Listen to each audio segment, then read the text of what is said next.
I'd like to call to order the Planning Commission regular meeting of Tuesday, February the 20th, 2018 at 6 p.m. at Vintage Hall. Well, and also the special Joint Planning Commission City Council meeting for the same date and time. Mr. City Manager, would you like to lead us with a pledge?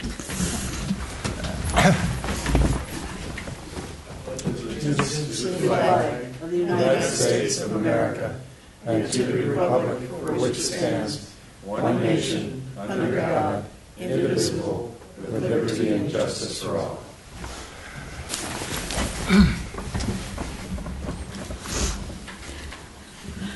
Okay.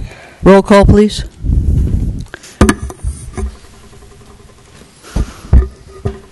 Commissioner Knudsen? Present. Commissioner Monette? Here. Commissioner Pont is absent. Vice Chair Hardy? Here. Chair Kistner? Here. Councilmember Doring? Here. Councilmember Ellsworth? Here. Councilmember Koberstein? Here. Vice Mayor White? Here. Mayor Galbraith? Here. The next item is public forum. This is an opportunity for the public to address the Commission on items of interest to the public that are not listed on the agenda.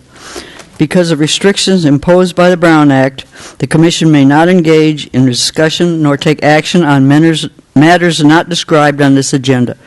Please observe the time limit of 3 minutes. I'd like to open public forum. Is there any public forum? Closed public forum. The consent items tonight are members of the Commission or the public may not ask that any items be considered individually for purposes of considering alternative action, for extended discussion, or for public comment. Unless this is done, one motion may be used to adopt all recommended actions. 4.1 is the approval of the minutes of February 6, 2018. 4.2 is request by Isabelle Selby for adoption of a resolution granting a design review exemption in order to remodel an existing single-family home located at 1781 Spring Mountain Road in the medium density district, located at 1781 Spring Mountain Road in the medium density residential district.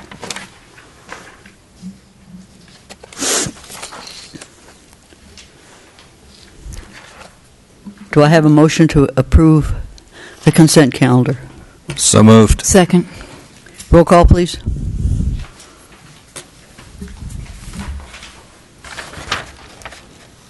Vice Chair Hardy? Yes. Commissioner Monette? Yes. Chair Kistner? Yes. Commissioner Knudsen? Yes.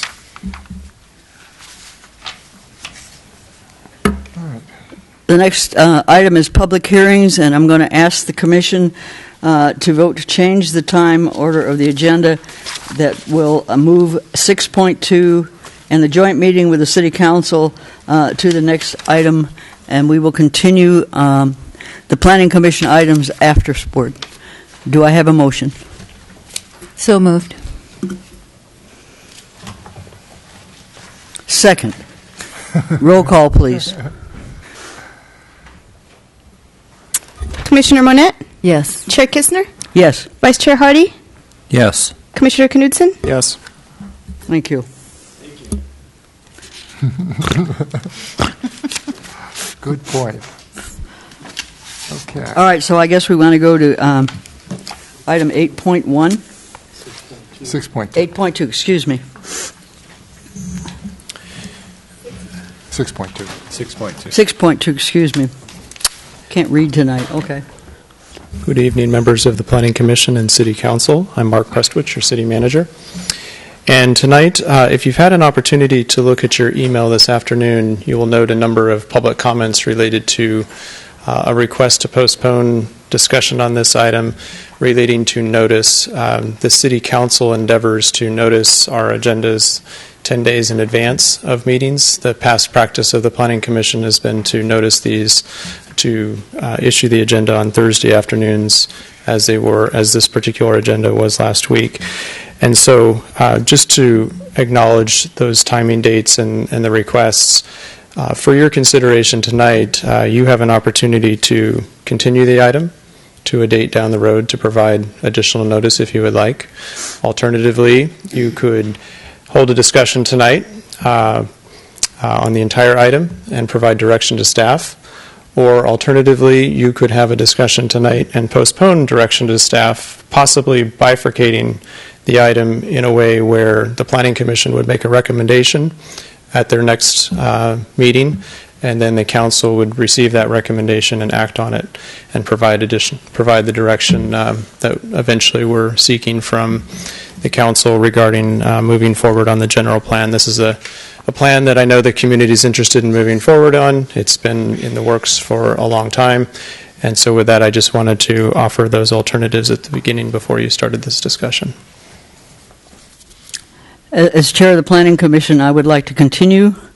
I think we've gone through this over and over and over again. I think we had 6 sessions on this last summer, and I think we had a lot of public comment at that time. I think we have a lot of public comment in here, and I would like to continue with this.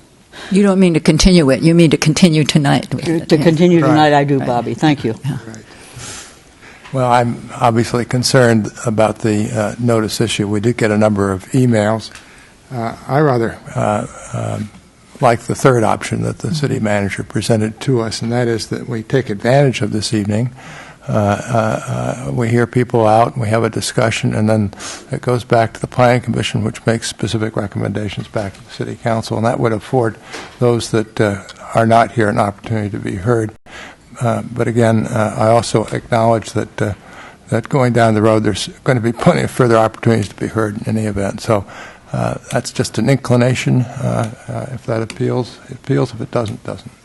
Well, I have a question. If that were the case, because that's my preference as well, does that mean there would be public comment at the continued, when the Planning Commission at the continued meeting, even if we have comments tonight? Yes. Okay, so that would be in both. Yeah, then I think that might satisfy everyone to do the third option. I think we should move ahead this evening. The whole concept of this was that the Planning Commission had spent several meetings reviewing the draft of the plan. We're now about to send the EIR out. And the concept was to bring that limited set of recommendations from the Planning Commission to the Council to decide whether or not to tell the consultant to move forward on those items. And this is not something that was not discussed. This document we have in front of us, in July, the Planning Commission spent an entire meeting reviewing it at a public meeting, reviewed it again in August, and it was ready to come to the Council, but for the fact that we had EIR issues, and it was pulled. I'm concerned about delaying further. I don't quite see the logic of discussing tonight and then have the Planning Commission have another meeting to make a recommendation to us. My sense with that was to allow the public who maybe wasn't noticed long enough to review, because, you're right, but it's been since August, to review, and maybe they have some other thoughts, to allow, since there were letters, to allow the public to have all the time they can have, a reasonable amount of time to come and comment again. That's the reason I want to do it, just because there are people who... at our first meeting in January, we decided to do this. I specifically raised the issue of this 9 or 10 point list, and we said we would schedule an early meeting with the Planning Commission to go through it. And it's not like it's new material. It has been out there forever. I saw some comments about why aren't all of the written comments that were given to the Planning Commission included, and frankly, I thought they were. They were all appended to this. There were other comments on the EIR that have nothing to do with just talking about the general plan.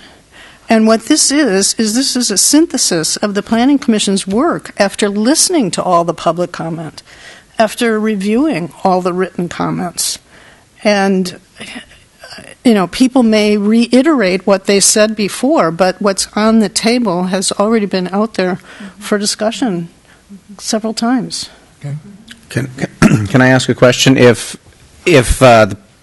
if there wanted to be more time, could it go directly, be continued directly to the council rather than going back to the Planning Commission?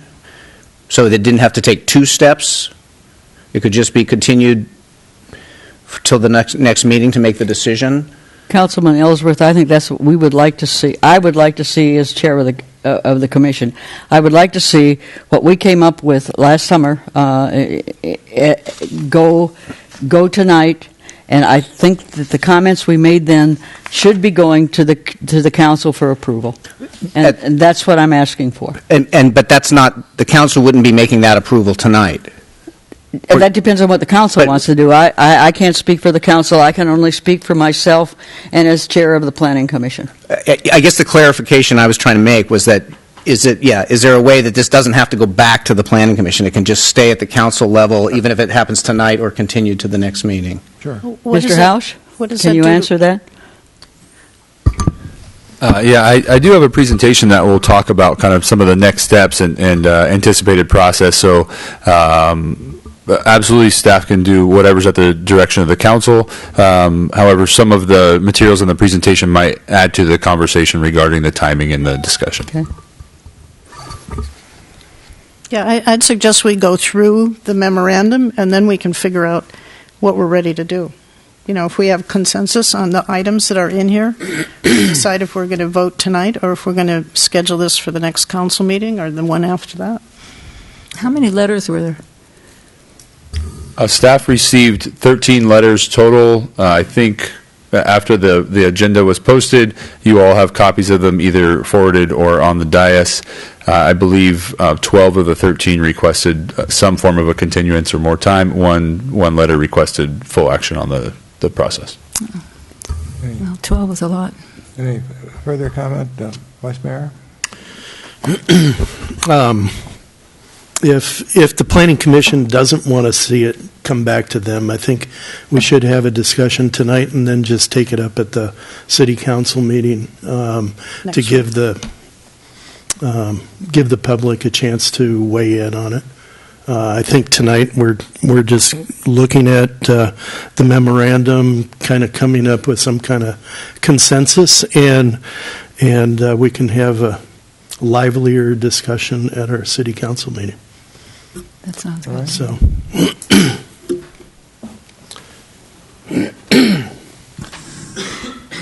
I think I'm generally amenable to going forward tonight. The only slight difference from what Mary has articulated is that we are now undergoing a, quote, new EIR, which was not before the Planning Commission in the summer of 2016. So my concern, and I think we can accommodate the concern, is that folks who want to talk about the scope of the EIR, the new EIR, and have comments about maybe some of the failings of the prior EIR should have an opportunity to weigh in before we make a final decision on the final scoping of the EIR. So whatever way we can accomplish that is the best way. I think that's the slight difference from what you're saying and what everybody's saying. So as long as we can accommodate that after this discussion, during this discussion, before we make a final decision, that's what I would be concerned about. I assume that. This is really what changes, if any, are going to be made to the plan itself as it starts to go through the EIR process. Councilmember Doring, I would expect that we will see the EIR before you see it again. All we're trying to do now is finalize what we're going to give the consultant to work on to complete the EIR and make it compatible with what we've already done with the general That's plan. precisely my point. We have to give direction to the consultant, and some folks in the community might have a little bit more to say about what that direction is. And I agree with that. Above and beyond the memorandum that was the statement that was issued in August of 2016, there may be new issues that have arisen since that date that the public would like to weigh in on. And I have no problem with that. It's just that we will see the EIR again. We just won't see the general plan again. Unless I'm misunderstanding the materials before us, there will be a scoping session for just the purpose of inviting public comment. That's correct. As far as moving on this particular item goes, not having been part of the discussions last year, I don't have any sense of deja vu all over again. I'm happy to discuss it a whole bunch, but I'm also very much aware that the council has really tasked the city with moving this process forward in an effort to have it done, if I understand correctly, by the end of the year, which is no small undertaking. So I think moving this to the council with some opportunity for additional public comment at the council meeting makes the most sense. Okay. Yeah, that makes sense to me, too. Me So, too. Mr. Hausch, I think you can proceed. Thank you. Whoops, I may have usurped my authority here. Sorry. That's okay. We'll get even. Thank you, Mayor Galbraith, Chair Kistner, members of the council and the commission. Some of the kind of confusion on the process could be even to do with the title of the staff report and the presentation, which I apologize for. Obviously, the intent of this is to review the 2035 General Plan Update, Environmental Impact Report scope and process, not to be confused with the scoping of the EIR, which will be a separate meeting and process. But essentially, it's intended to allow for final input and direction on how to move forward with the general plan update in the EIR. Again, it's important to note this is not the formal scoping meeting. Essentially, staff was envisioning this as a check-in with the commission and the council on the scope and the process, and essentially allow the consultant to begin the drafting of the EIR and finalization of the general plan. It's intended to answer a few staff and consultant-generated questions before we formally initiate the update process, and to allow the council and the new commissioners the opportunity to review and comment on the memo that came out of the summer of 2016's efforts by the chair and then the then vice chair and now council member Koberstein to summarize where the commission was at that time with regards to direction to the council on a few remaining issues that the community had concerns over in the general plan. It's intended to, this presentation will essentially summarize the general position of the commission at that time as identified in the memo. And then there's some staff notes on amended language in areas where there was maybe a general lack of consensus or some questions. Staff made a couple efforts to capture that direction, and those are identified in notes through a track changes document.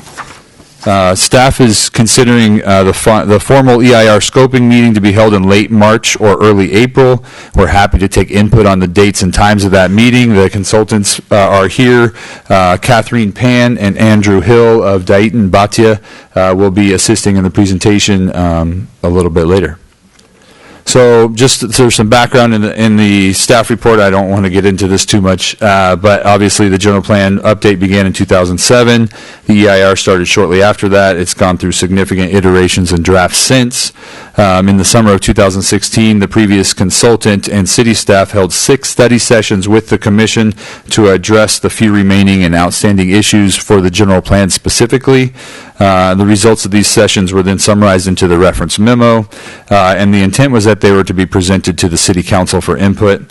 And also included in this were discussions and staff responses to the issues and letters that were not identified in the memo, such as a letter from the Jackson Lewis legal firm, and some additional information from Citizens Voice regarding that there's a petition, or 2 different petitions in the packet. Staff had responded to that previously. We're happy to provide some additional input to the commission or council tonight if there's questions on that response, because it has been some time. And again, after the pause that occurred, that those presentations or materials were never presented to the council due to some staffing issues. The council was able to approve the general plan and EIR contract with the consultants, and now we're trying to kick it off and move it forward. Obviously, in response to some of the concerns that were voiced in the memo or in the public comments that came in over the weekend, staff wanted to just respond to those concerns and identify just a minimum of additional opportunities for public input that will occur after this, and it's important to note that this is just a minimum. So obviously, we will have the general plan update EIR scoping meeting. That's a legal requirement. It's going to occur, and that is intended to allow direct input on the scope of the EIR itself.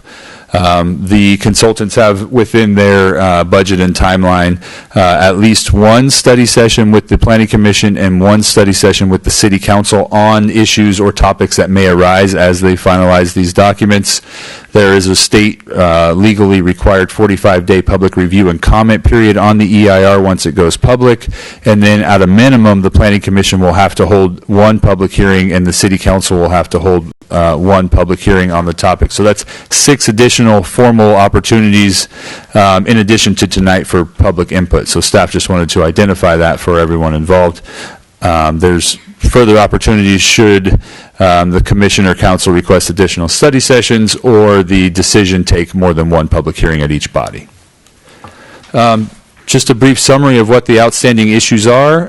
We're going to discuss the topics in the Planning Commission memo from the summer of 2016. The consultants have a few brief questions that they would like to get resolved prior to moving forward. Staff just wanted to provide an opportunity to respond to any remaining concerns the council or commission have on some of the public comments which were added to the staff report but not formally responded to.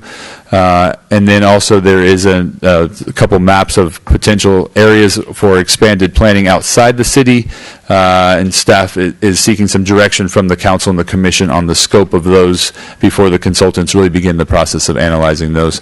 And I will say one of the comments identified that not all the public comments on the, I believe they were saying on the general plan or EIR were appended.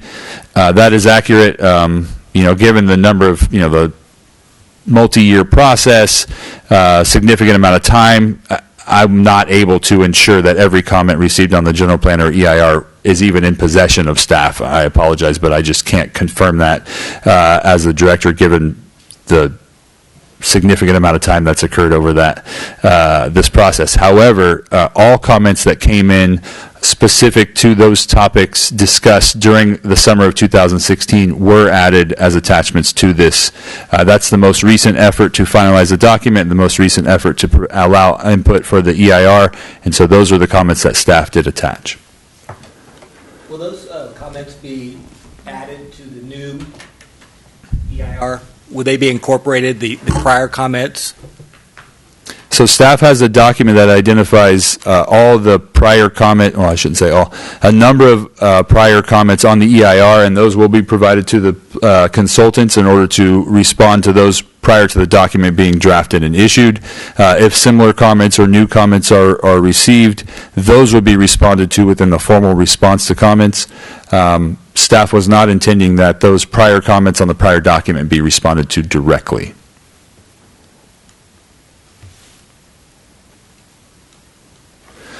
So just to get into the commission memo itself, this is kind of the meat of the discussion from the staff perspective.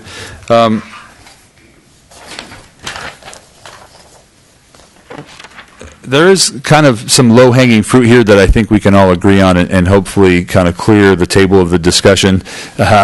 So just to get into the memo, it identifies some essential direction to add further discussion and formalize that the general plan as a living document is intended to be regularly updated.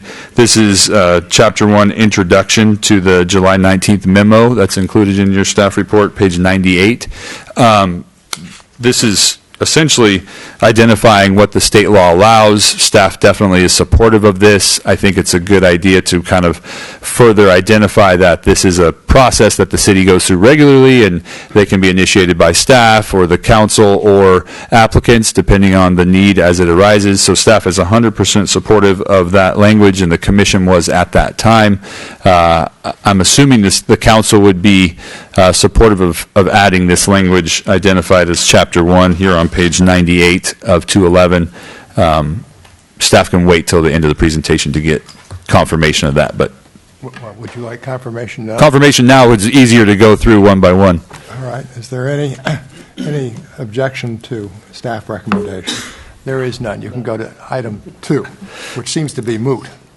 Exactly. Item 2 is moot. Very fast. That's correct. Council already directed in the spring of 2017 to remove the low-medium land use designation. That has been removed. All the documents provided to the consultants will not reference it. So essentially that item is also addressed. And then item 3, or this is kind of 2B, as identified in the memo, this is just asking for a a general plan policy to direct that a comprehensive zoning code update occur to essentially implement the general plan. Again, it's very much needed, and I think everyone in the room would agree with that. So this staff saw this as also low-hanging fruit, and I would imagine there's consensus on the commission and council to do so.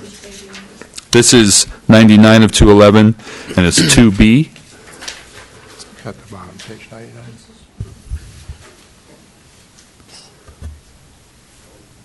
Do we have a consensus? Yes. Thank you. So this is now going to kind of transition into some of the, I would imagine, the more meaty part of the discussions. 2C here on page 100 of 211 recommends introducing. Oh, sure, yeah. I apologize. I don't know if this is, going back to 2B, is this a place to discuss the service commercial zone?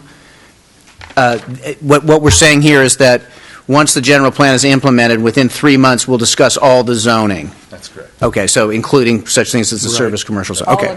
Yeah, gotcha. Okay. All of it in the municipal plan. Okay, great. Just wanted to clarify. That's exactly right.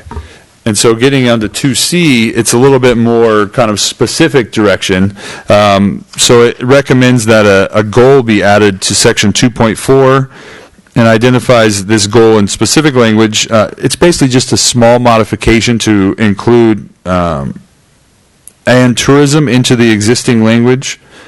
Staff doesn't have an issue with this. There was some discussion about the exact language, and staff took an effort to try to address the direction of the commission. So maybe if you take a moment and read that.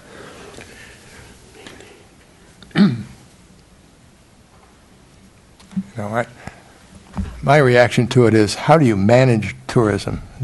Maybe it's completely semantic. To me, manage is to administer and direct. And I find that difficult in the context of a general plan. But again, it's probably just my perception that this is not a proper use of the word manage, and I'm not going to make any big public comment over it. What about growth management? Same kind No, of thing. growth management is quite different. That's something that is within the control of the city in terms of the number of units you can add each year. I think there's a relationship. It's people. It's different kinds of people here, but it's people, and so management of how we build and accommodate, whether it's people who live here or people who are visiting here. So I think there is a relationship. And it's also, using tools like benefit risk analysis for certain decisions, so that it's. I think there's a lot of room for managing. Well, whatever. As I said, I'm tourism. I'm one of those who believes that words do matter, and I think managing tourism is broader than is really useful. We can manage uses. That's what we do in our general plan and zoning ordinance. But I suspect that a lot of what we're really concerned about is managing or mitigating impacts. And so we might talk about managing growth and the impacts of tourism. I'm not sure that captures exactly what people had in mind, but that's one approach. Or we could manage growth, manage tourist-oriented uses, and the impacts of tourism. And I think that would really say it clearly, which, to my mind, managing tourism does not.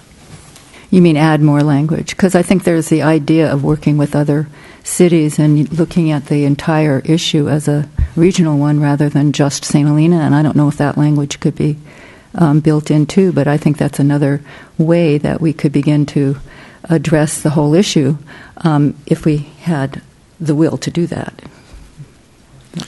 I would agree with Lester that it's to be clear, we are managing the impacts, and we do that through our zoning ordinances. To say that we're managing tourism, that's like saying that we're managing the people, how they come in and out of our city, which really we have no control over that, but we do have control over the infrastructure, the types of buildings, the type of businesses that we have. I think it's important. Could I ask you then, both of you and Microphone. here, how you would word that? Well, I think manage the I have impacts. no problem with what you're saying, but how do you word that? Well, I My think- proposal is that we say Manage the manage impacts. growth, tourist-oriented uses, and the impacts of tourism. I think it's important just to look at where this is sitting in the plan. It's a goal. And there are implementing actions that come after it, including one that talks specifically about cost-benefit analysis. And my recollection of the reason we did this was because this section is called Manage Growth and Community Character. And the thing that we heard over and over again about community character was that tourism was a threat, and we had to keep the eye on the ball and manage both of them together. That's how I think we ended up with the language. That's the way I.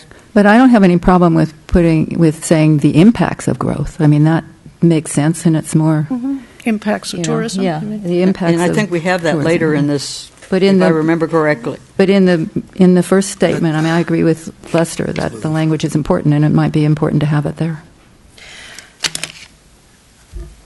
So, Mr. Doring. Let's leave that one for a little while. I think adding the word impact Let's go a little further. as Lester has suggested in his sentence is perfectly fine. I think it captures.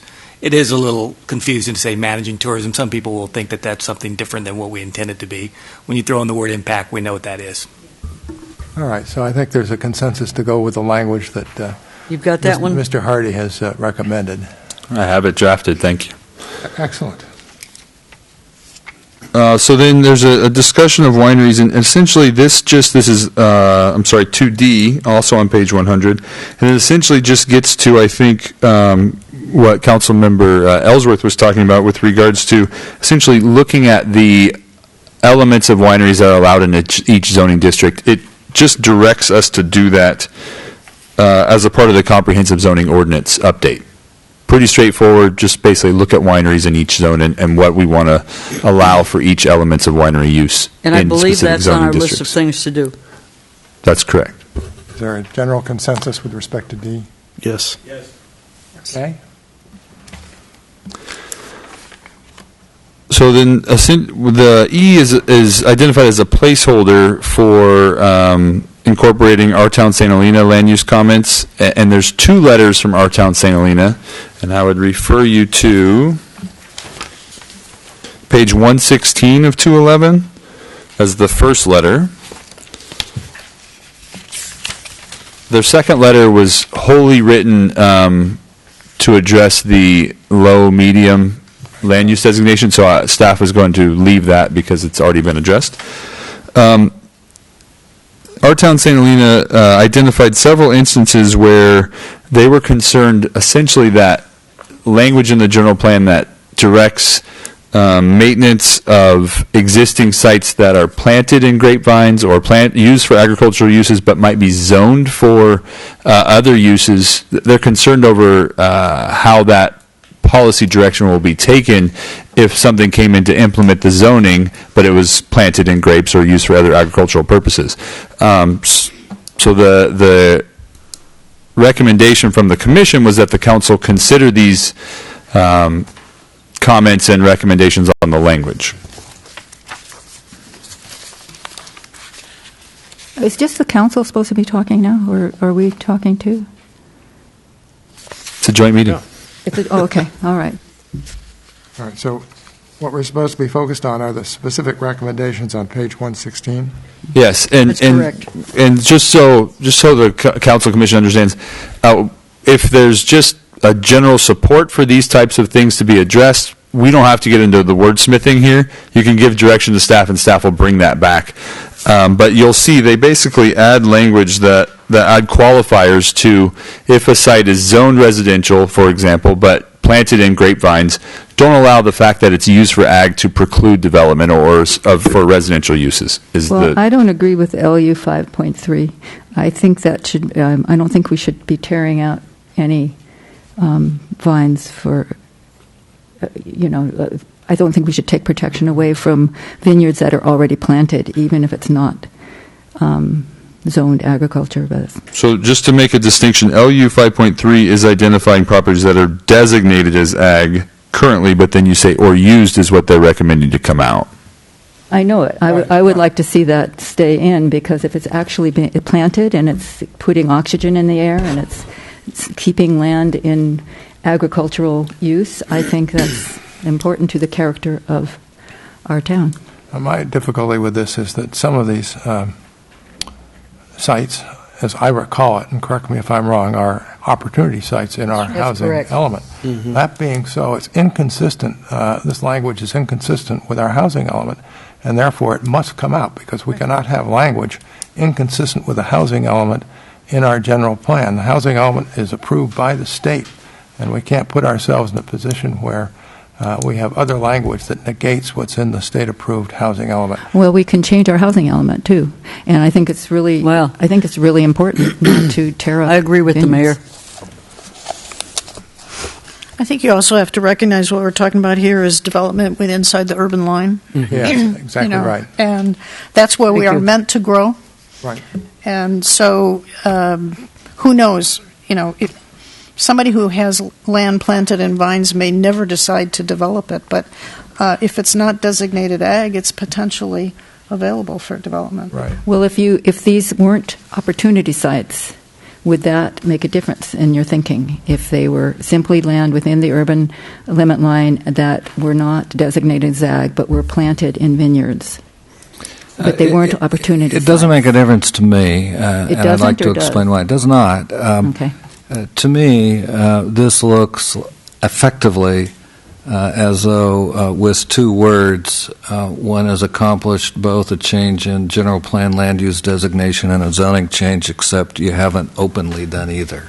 That makes me very uncomfortable process-wise. I think if there are properties that the city wishes to reclassify because they are deemed to be too important as agricultural lands to continue in their present land use designation and zoning, then we should be doing that, not using an almost, if you will, invisible phrase in the general plan to accomplish that. So I see a real process problem.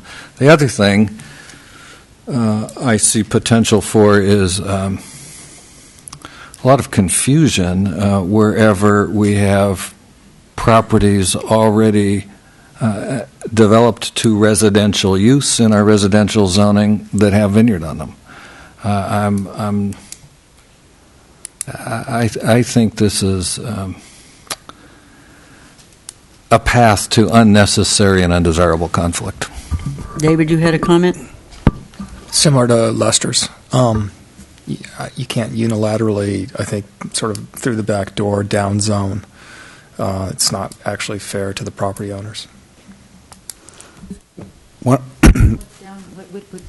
are you thinking would be the downzoning? Well, for example, Lester just mentioned residential use where there's vineyards as well on that on the property. So then are you saying because there's vineyards on that, it really should be ag designated rather than some other? No, I wasn't. What I heard was that Lester suggested that would be the way to go, to change the designation of these lands rather than to just say we won't build on those if it's exempt if they're planted in vineyards, unless I'm misunderstanding you.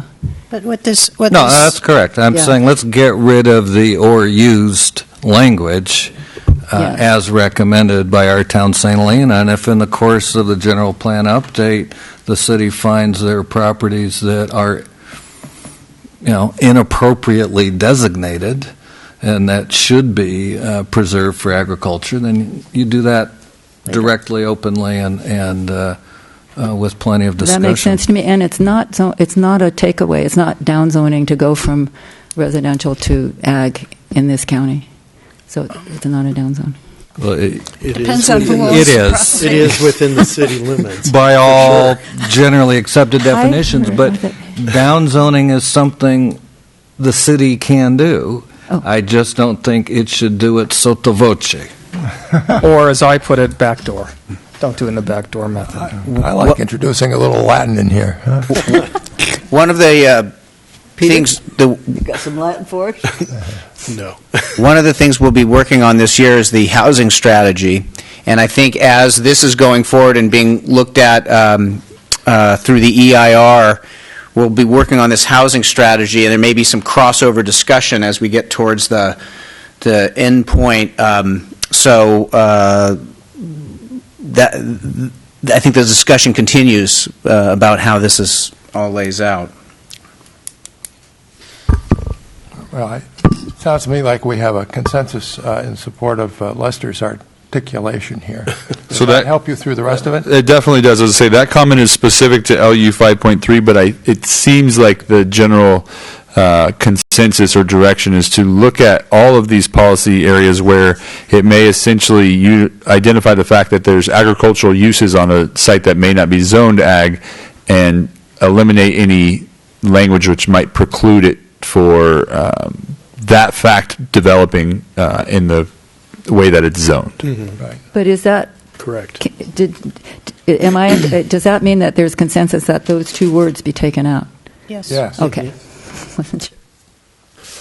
All right. Where does that take us, Mr. Howard? Thank you. So this moves on to some of the concerns over tourism and wineries. This is now back to page 101, Chapter 3. Some comments were submitted by Citizens Voice to the Commission recommending changes to the economic sustainability element, essentially to assess impacts related to tourism. And it was the consensus of the Planning Commission that these comments weren't consideration by the City Council, and they should evaluate them with respect to specific wording changes in the general plan. They're essentially, it's the red line versions that are identified in the documents from Citizens Voice at the back, which included a number of signatures. There were petitions that had been signed related to wineries and tourism. Local serving uses, they were kind of all, the local serving and tourism were kind of blended into one petition, and then wineries were a second petition. But the key takeaway from this specific point is a separate takeaway from this specific point is the inclusion of a cost-benefit analysis for tourism-related uses. So just, you may want to consider those items in conjunction. There is a lot of language, so this could be one where the council wants a little bit of time to think about it. Staff is happy to either way. And I have kind of summarized the remaining issues separate from the red line comments that were received from Citizens Voice. What page is their letter on?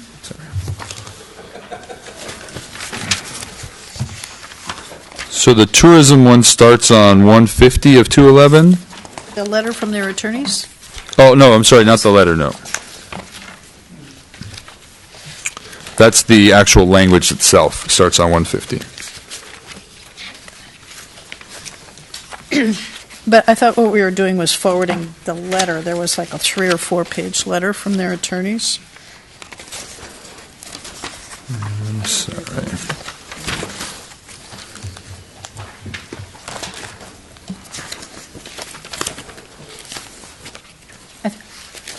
I thought I saw it online, in my online.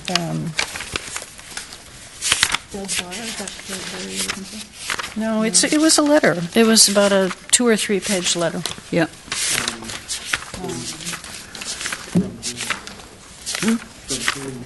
Who is it from? You can't remember? Some lawyer. Is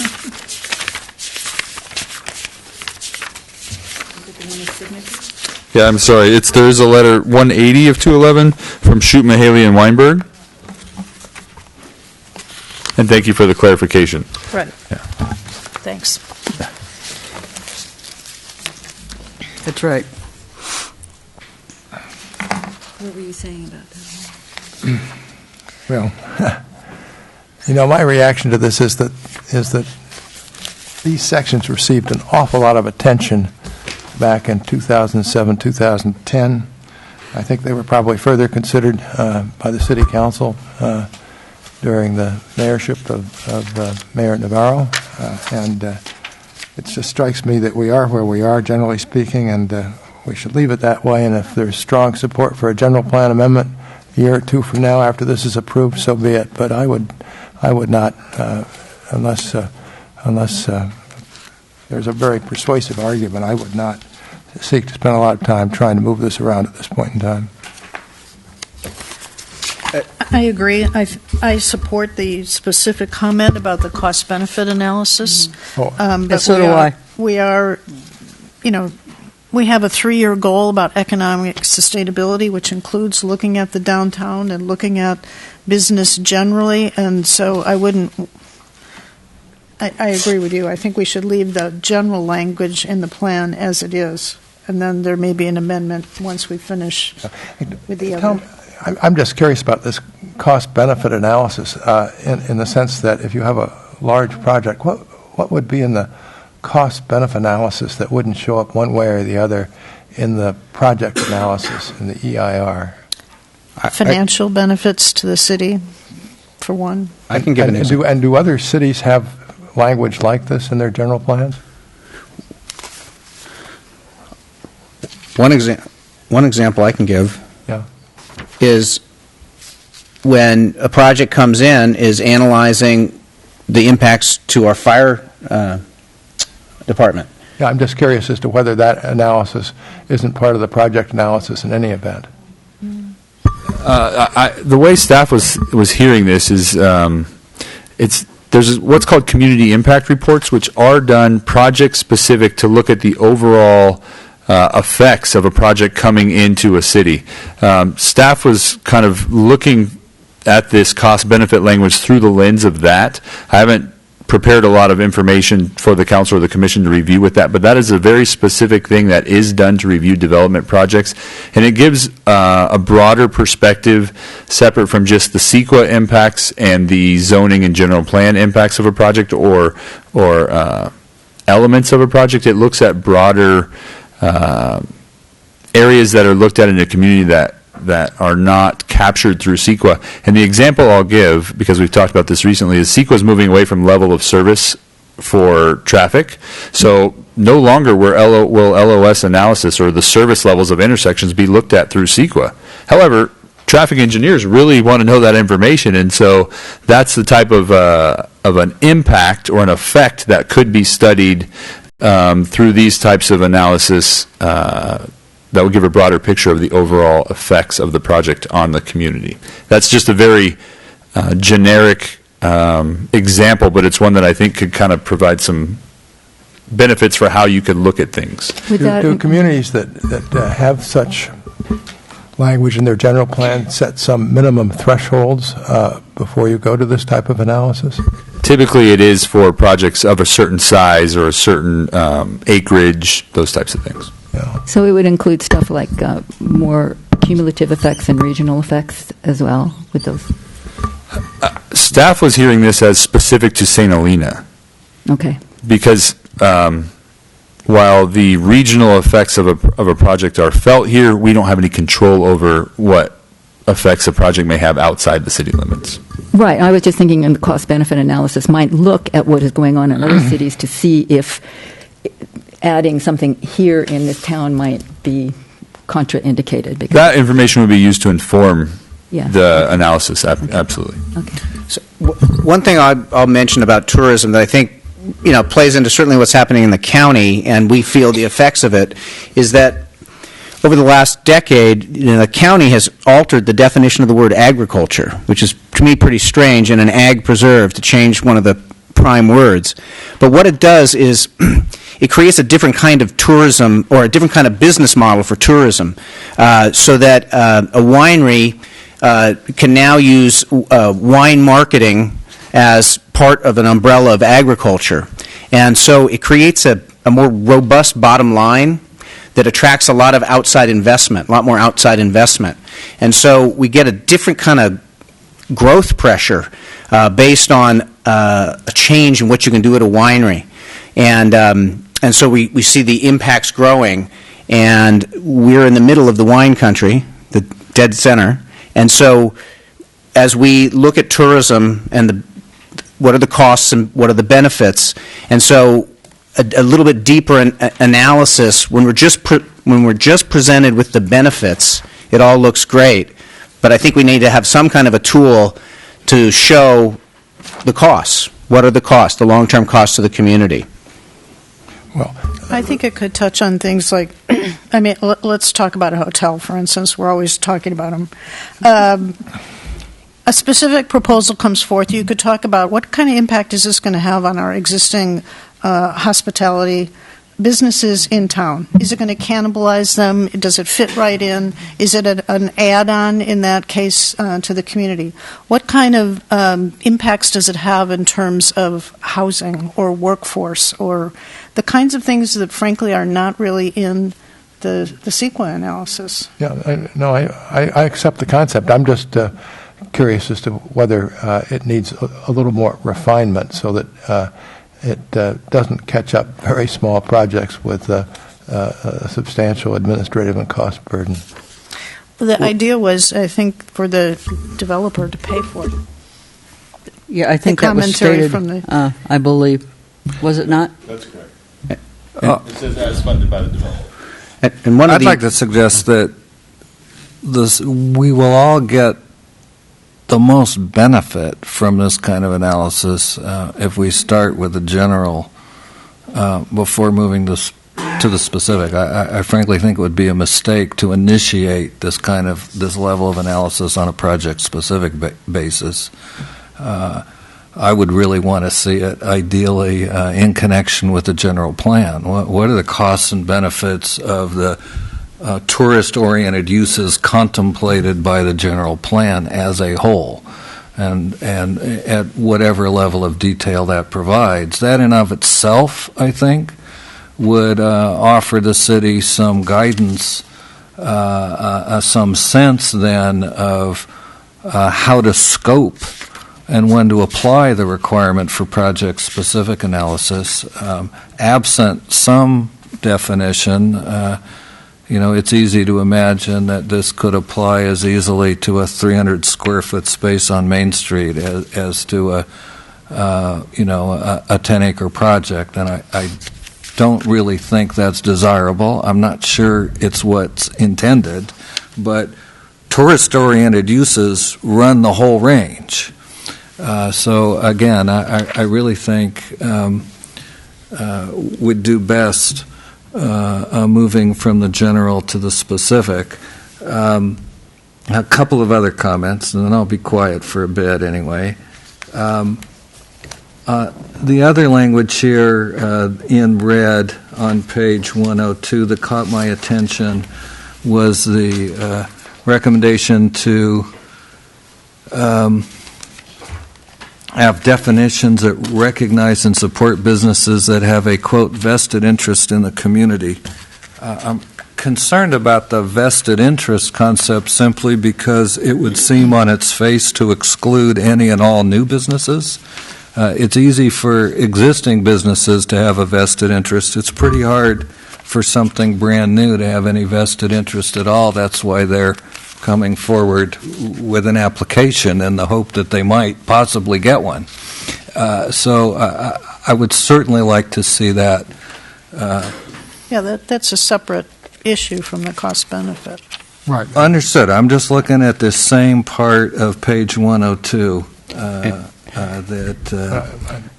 I'd hope that we had, I think, launched the discussion.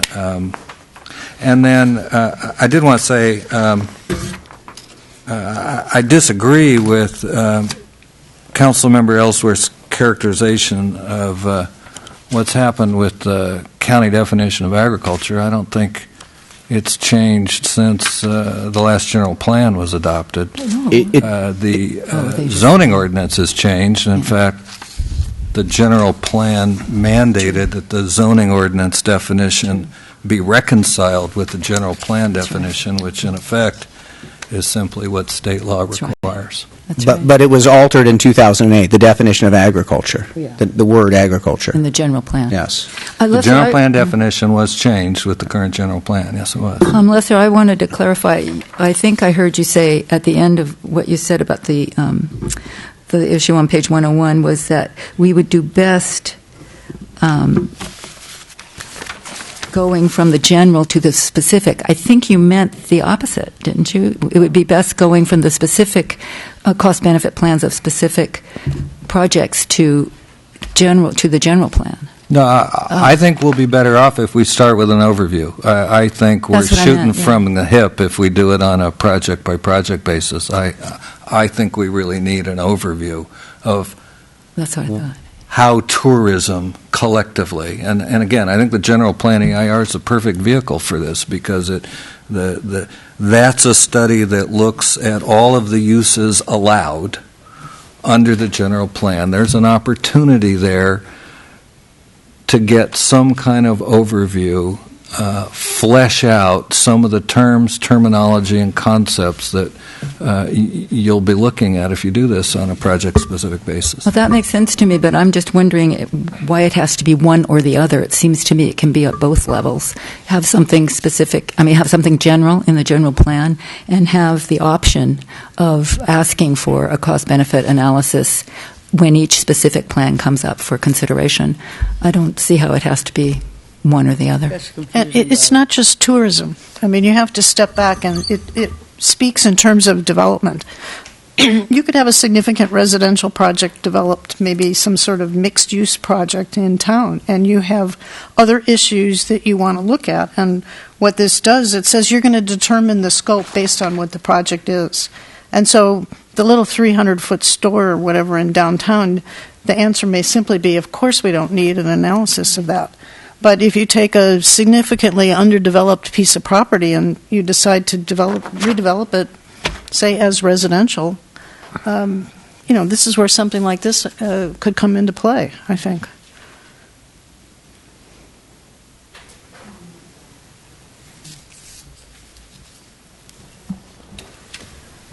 We have two-lane roads that feed into the town, and so I think having an overview, the ability to have an overview of what we're doing, also being able to address things specifically, but there's cumulative impacts with projects, and what's the straw that broke the camel's back? There's plenty of analogies about how you get to a certain tipping point.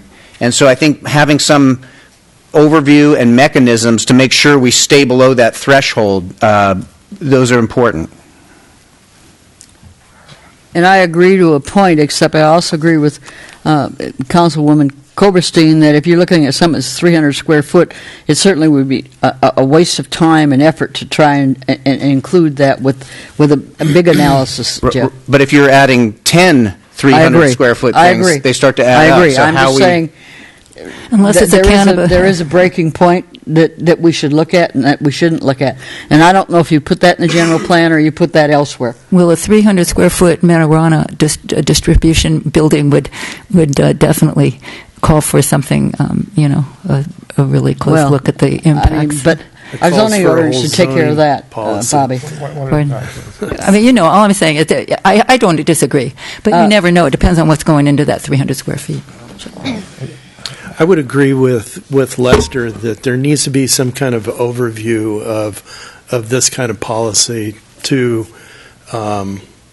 help focus the specific need for it in a specific plan or a specific project. That I'm having a hard time wrapping my head around how this is going to fit in or out of the CEQA process that the developers already have to go through.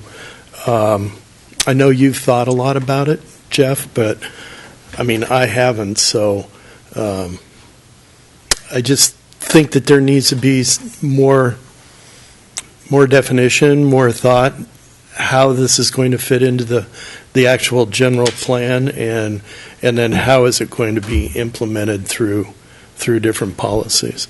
So one data tool that may help this conversation, although it's going to come later in the process, is that as a part of the cumulative impact analysis, the consultants are going to essentially model full build-out of the general plan. So take all of the number of residential units that are allowed on all the zoning districts of the city, project some commercial development on all parcels that are zoned for commercial development to a reasonable point, and come up with the full environmental impacts of that projection. So that's a cumulative impact analysis. It's included in every general plan or EIR. They do a full build-out analysis. That tool will help to inform this conversation, I think, to some extent, because it's going to project a certain number of hotels, certain number of residential units, certain number of mixed-use units, all those things. Unfortunately, it's going to come when the general plan EIR is at least a draft is complete. So, and we do have a timeline for that, and the consultants will speak to it. The question is just, does that timeline fit well with getting further clarification and direction on this specific policy?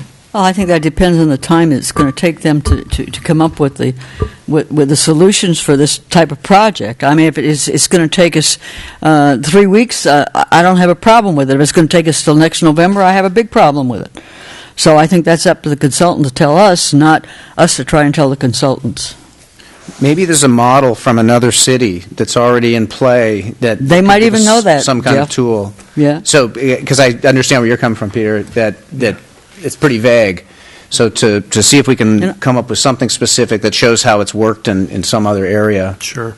And I'm not disagreeing with that at all. I'm just saying that I think maybe they're the experts, and maybe they should tell us when they get into the EIR. Or I don't think we just selected them, Peter. True. It seems to me we want to give direction to study the concept and see how it works, rather than imposing it as a requirement through any kind of project. We need to figure out what it is before we tell people what they're going to be doing. We obviously don't know what it is right now. So I think we can study that, and we can direct in the general plan that we would look into that and get more detail about it, into some language to that, rather than just eliminating it. It is worthy of looking at. Sure. To me, it's way too amorphous. I could see myself representing clients on the other hand in other cities going, what? Is this even legal? What's going on here? And I don't think we have consensus about what a cost-benefit analysis is. And I think, frankly, there's going to be unintended consequences that we can't imagine, and that's going to be a weapon put in the hands of everybody in the community on both sides of that issue. And we have to be very careful about what we're asking for. So what staff is hearing is that there's both support and concern. And so researching some potential options that would include more specifics would be helpful to understanding and drafting the policy. Correct. Okay. I think as far as the general plan is concerned, what Councilman Doring just said is where we need to go, is to put in there that we will consider looking at this after the general plan is written. I don't think it has to be in there to start with. I don't know if you agree with the way I interpreted what you said, Paul, or not, but you won't hurt my feelings if you tell me no. I think we can have a couple sentences in this general plan that say we're going to study that issue and see how we can incorporate it into the city of St. Helena. We have to figure out what it is. How can you direct someone to do a cost-benefit analysis when we can't even get an agreement here what that amounts to? Right. Well, I mean, what it says is it's a case-by-case basis. What I always imagined when we were discussing this was some project comes into the planning department and has its initial review, and you start to think about what other issues does it raise. And so we would like a little information from you, Mr. Developer, about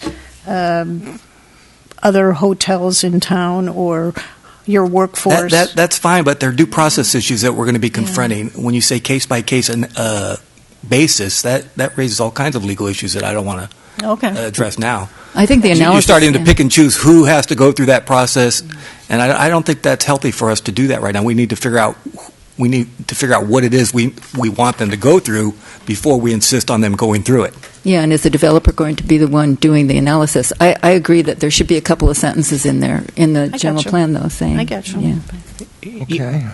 Do you have enough guidance on this one at the moment? I think I do. I think I do. It is helpful just to understand a little bit of the concerns, but also the support. All right. I think we already said that with respect to the other comments coming from Citizens' Voice that we were content to stick with the language in the plan that's been presented to us and just move forward with that. And then if there's a need down the road to further amend it after the general plan is approved, then it should be taken up at that time. But I think that's where we are. Is that the consensus? That's my feeling, yes. Are you think talking so. about page 102 now? Or Page 102, yes. So, Where are we? so page 102, moving on to kind of one of the next issues is just some direction for further review of local serving and chain store definitions. Essentially, the Planning Commission supported the inclusion of policy that recognized the importance of business retention and the need to support ongoing providers in the community. And there's a comment here, city regulations should support, not thwart, local business retention. So the commission was struggling with a way to kind of support existing businesses that are seen as contributing and kind of the local serving aspect of the current general plan, but then not put too strong of language in it that would preclude, I think, some of the things Commissioner Hardy was talking about with someone who's seeking to be a part of the community but may not have had an opportunity to be there yet. Yeah, and I thought we were saying that we would just stick with the existing language in the draft and not go down this road. does that mean you don't want to include the business retention language? That was my only question. Oh, I'd have no problem. To the extent feasible, city regulations should support, not thwart, local business retention. But I'm having a hard time understanding what it is in city regulations that doesn't do that. I mean, to my way of thinking, these wonderful businesses are unfortunately subject to a lot of marketplace push and pull that's beyond the capacity of the city to influence very much. Well, one example of this would be the move of Sportigo from one street to another. And our use permit language, sent us into an appeal over whether they could do that. Yeah, you could have a simple change in your zoning ordinance that if you're here and you got to, you can move over there without having to pay a fee and go to the planning commission, and that was sort of the idea behind it. Oh, that's certainly a sensible idea. I agree with that. And I think there are probably a number of ideas to think about how we can support the downtown and be creative about what we can do to help so that businesses want to be here, want to stay, and have a long-term track here. Okay. But I think we can do that when we revisit the zoning ordinances.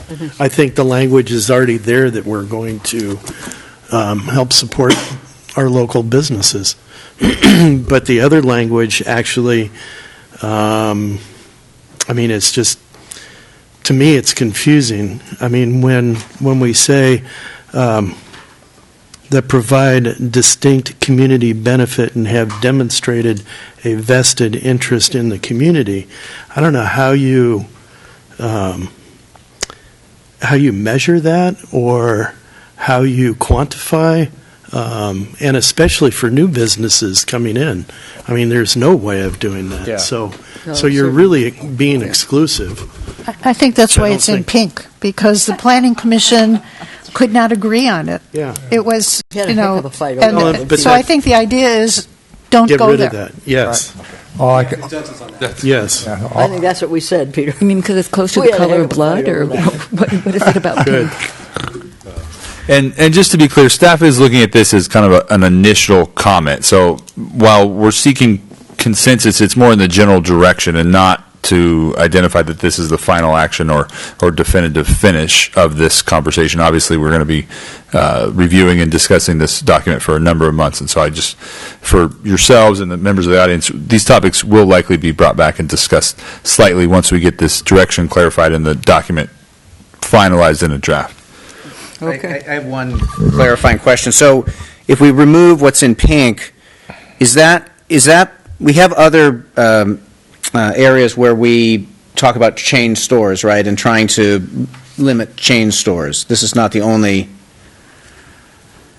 spot. that a question? Yeah, I mean, that's, That is correct. okay, okay. In the plan or in the zoning ordinance? I think. Definitely in the current zoning ordinance. I can't give you a specific policy right now in the general plan. It does seem to me important to keep some reference to that in the general plan, if we can identify it, just so that when, because I know in past discussions, if you don't have consistency between the general plan and the municipal code, it goes, we could use the definition of agriculture in the county thing. If it's not consistent and doesn't reflect the other one, then it can be argued both ways. So by having consistency with the code and the general plan. Well, So staff doesn't have a good answer to that, but we will bring that policy back, because regarding chain stores in the current language in the draft general plan. Well, in the current draft, it remains a permissive use, right? Not a prohibited Chain use. store? It does not prohibit chain stores, but it may identify concerns or direction to maintain them as conditional uses Right. to allow discretionary review of them. Right, which is likely where I think they should be. me too. All right, where are we headed next? Did you get enough direction on that one? I think so. Okay. Yeah. So in D, so this is on page 103, there's some direction regarding modification of some of the current language. It's an implementing action, and it's essentially intended to minimize residential impacts from visitor-serving uses. So there's some strike-through language there.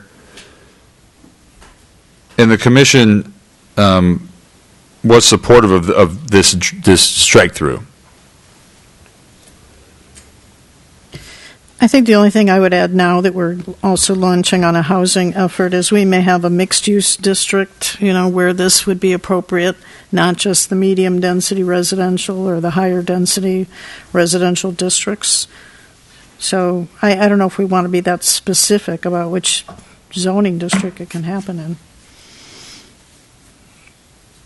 It might happen on the site of the development.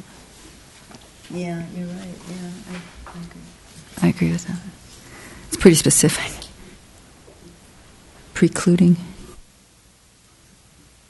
Well, I know I'm by definition, with reference to all the history behind this memo, I'm late to the party, but I would hope that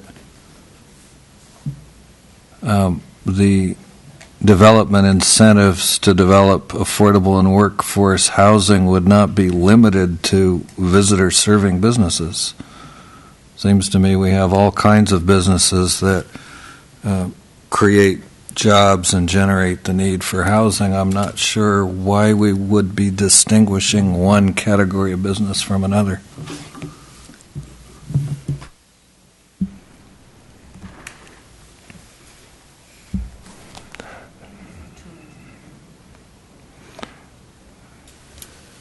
Sounds like a reasonable observation to me.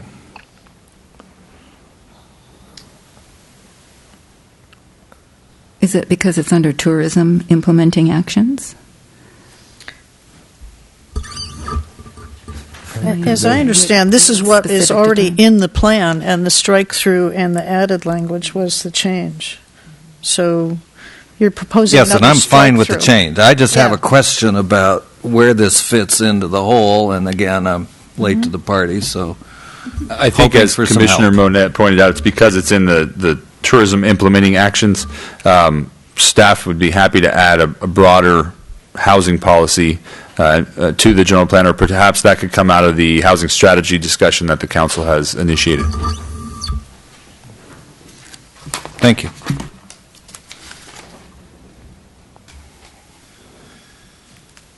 So then getting into more specifics, if you look down, there's add wording, prohibit visitor-serving uses including lodges, lodging uses from located in residential land use designations.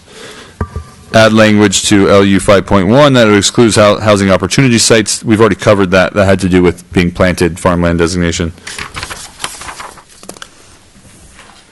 And LU 5.3 is similar. So the one remaining one is to add wording to implementing action ES 2.B to prohibit visitor-serving uses, including lodging, from located in residential land use designations. And the goal with that is to preserve essentially neighborhoods, quality of life.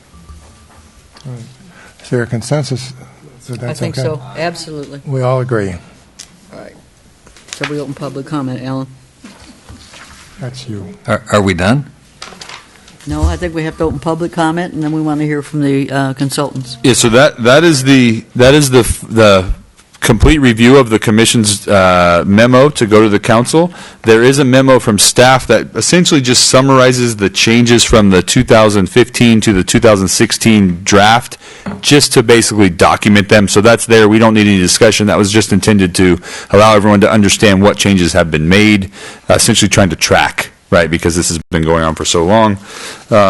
As identified, there's some other uses or comments. I think we've gone through them all. With regards to the commission memo, so staff's going to move on to the consultant questions. The consultants have some brief questions regarding the 2035 horizon year, and I'll let them discuss that further. Potential slight modification to one of the existing sections of the general plan. Some just clarifying direction regarding the growth management element and land use element of the current plan, and then build out and change areas. And with that, I will turn it over to Catherine and Andrew of Dayton and Bhatia for their brief presentation. Thank you, Commissioners and Council members. My name is Andrew Hill. I'm an Associate Principal with Dayton Bhatia, and as Noah's pointed out, we have a handful of issues that we'd like to hear from you on tonight, with a view to finalizing the plan and completing the EIR for public review. The first question has to do with the horizon year of the general plan, and this is important for the EIR. We would recommend using 2040 as the horizon year. That gives about a 20-year time frame, which is consistent with guidance from the state, and it syncs up very nicely with the regional transportation model. There's a year 2040 in the regional transportation model, and so that facilitates development of the EIR. And so we wanted to hear from you whether you would be amenable to that recommendation. Yes. There's a consensus. Yes. Okay, thank you. Declared. Great. That was in my mind, too. If it's done. Oh, it will be. It will be. Great, thank you. The second one is more really about finalizing the plan itself. As it's written now, the draft plan, each element contains a section called Key Findings and Recommendations. And our recommendation as our consultant is actually to remove that section. It's a little unclear whether those key findings and recommendations are actually policies or whether they're just context for the general plan. And so to clear up that uncertainty, we would recommend taking anything that's policy-like from those key findings and recommendations and making it policy in the general plan, or to the extent that any of that information is just contextual, well, it can be woven into the narrative of the general plan that introduces the policy framework. And we think that would clarify any potential confusion around whether that language, the status of that language in the general plan. So that would be our recommendation, but we'd like to hear from you. It might shorten the document a little bit, too, right? Yes, it might. There's a complete consensus on that one. Without asking. Okay, fantastic. Let's see if I can point it at the computer. There we go. So a couple of other points. These are specifically related to land use and growth management. The definition for medium density residential as written now has a range that goes from about 5 to 16 dwelling units per acre. That density range is consistent with what's in your zoning code, so that's good. But we wanted to point out that might be higher than what is actually on the ground, and to point that out and make sure that is in fact the density range that you wanted to go with. Boy, this reminds me of the low-medium district. It is. We should keep it the way it is. We have a housing plan going on. If you have a single-family home and you apply for a use permit right now to convert it to a duplex or a triplex, which you're entitled to apply for, it gets you up to that density. Mhm. And we may have other, that's not to say that you're going to start getting a lot more single-family houses. You're not, because they have to have, they're at the low end, because they have to have lot sizes that are 7,000 square feet. So I think we should leave it, and we're going to be working on a housing plan, and it may be beneficial to have that upper range for certain things we want to accomplish. You have a consensus on that one. Okay. Could I add a comment? I'm Sure. curious. Could you extend that range? I mean, right now we say 5.1 to 16 dwelling units per acre in the medium and 16.1 to 28 for the higher density. Can we lower the bottom of that so it's consistent with sort of the current build-out? You mean lower the bottom of the high-density residential range? No, of the medium density. Oh, I see. We I could- don't have a recommendation or thought about what that number would be, but you still got the range, so you're still getting to 16. It just could be. Yeah. I think the concern is that the text beside, the unbolded text beside medium-density residential says single-family. And typically single-family is sort of in the, 8 to 12, probably 10 range, and so 16 is higher than you would see with single-family. So one potential range is to add in a little clarification there in the unbolded and say single-family and, as you were mentioning, townhomes or some sort of clarification that explains why you're going up to 16, which is not a number that's generally associated with single-family. So that's another approach. Is multifamily assumed? Multifamily obviously can be much more dense than 16, so I think some clarifying. Up to 16, it's not just duplexes and triplexes. It could be it could be larger if if it's in medium density. It doesn't. This, as written now, it doesn't specify the housing type, just the number of units per acre. All right. Sorry. When I look at the medium density, it looks to me like that range makes some sense in terms of our standard lot size. Yes. A 7,000 square foot lot, you're going to get about 6 to an acre. I lost track of exactly what does and doesn't count when you actually do a map in terms of the density calcs. That's over my head. But at a rough cut, it looks to me like that makes sense in relation to 7,000 square foot parcels with either one residence or two on each parcel. Right. And I would just add, reducing the bottom could have unintended consequences for properties that are undeveloped now, but seeking to develop. You could get kind of McMansion development on sites where maybe it would be more appropriate to have multiple units. Director Hausch, could you explain that? So, for example, now if you had a parcel that was, 1 acre to make it easy, and it was undeveloped, it would be required to be developed at a minimum of 5.1 units, whereas if you reduce that, then someone could come in, maybe if it was reduced to even 4 or 3 units, then you could come in and subdivide it and build less housing than would be required under the current designation. And that's an important factor to identify, given that a majority of the city is designated as medium density. And the next slide, I believe, shows the significant volume of that medium density designation. It might be worthwhile having the community's input on this. You could do a lot split anyway, couldn't you? And that would lower the number that would be required. But it's still zone medium density, so it actually still is required to be built at 5.1 units per acre. Per acre. So the lot size gets smaller, but the number of units required to be built on that piece of property are still the same. Unless you split it.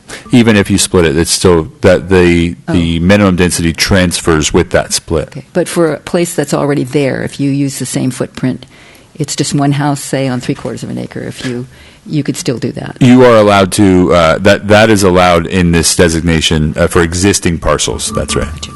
I agree with the mayor. I think we should leave everything the way it is right now. I agree. Maybe the housing. I agree. I mean, we're going to launch into a housing study, and the Planning Commission is going to look at all the zoning districts later. That's when we can fiddle with it if we think we should. Yeah. Yeah. And it's, as I say, it's consistent with what's in the zoning, so there's no problem there. Yeah. Just wanted to raise it. But do you think we should change It might be helpful to do that, and we can certainly work with staff to put some language. Of course, again, as Noah's mentioned, the plan is going to come back to you before it's finalized, both commission and the council. So we can work with staff and put some language in there for your review. Good.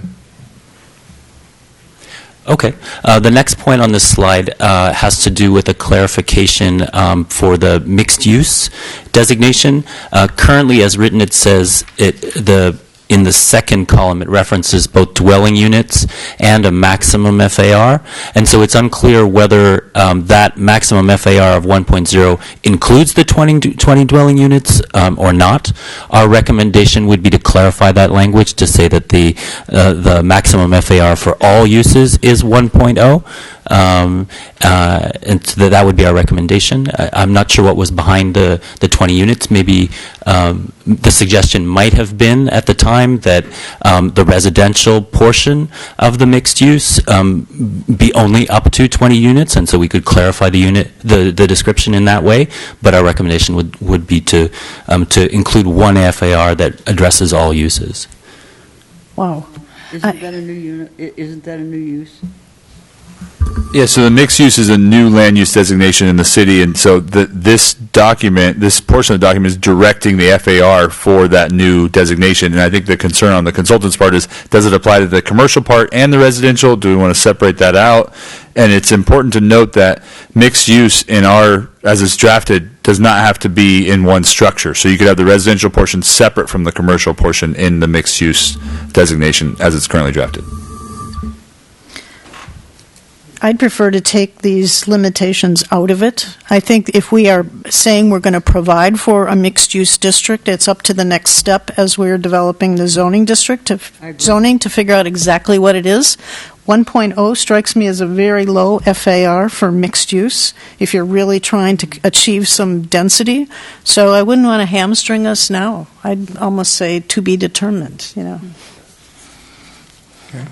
I think that's good. Sounds reasonable. I could agree with that. You agree with that? Yes. Do you have general consensus on that? And that would be consistent with the other designations. It's the current general plan and this draft do not provide FARs for every designation. Yeah, as long as it's defined in the zoning, which then that would be fine. I think we have consensus on that. Yeah, it seems like we have consensus on that one, too. Okay, great. And then the third point of confirmation on this slide, again to do with land use and growth management, has to do with the central business designation.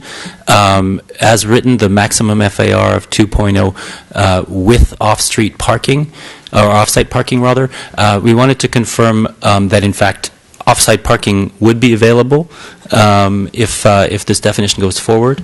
And then the corollary question to that is what would the maximum FAR be without off-site parking? That's a great question. I wish I knew the answer. Maybe just a bit of context. This type of descriptor is often seen in an urban context, where a city, for example, provides structured parking, that's publicly available, and therefore, a business in a more dense downtown environment might not need to provide that parking on site because it's available either in a surface lot or a structured lot. Don't we also allow people to buy their way out? Yeah. So we don't just. It's not just a matter of having a structure somewhere. It's a matter of just paying and relieving yourself of having to put it on your own property.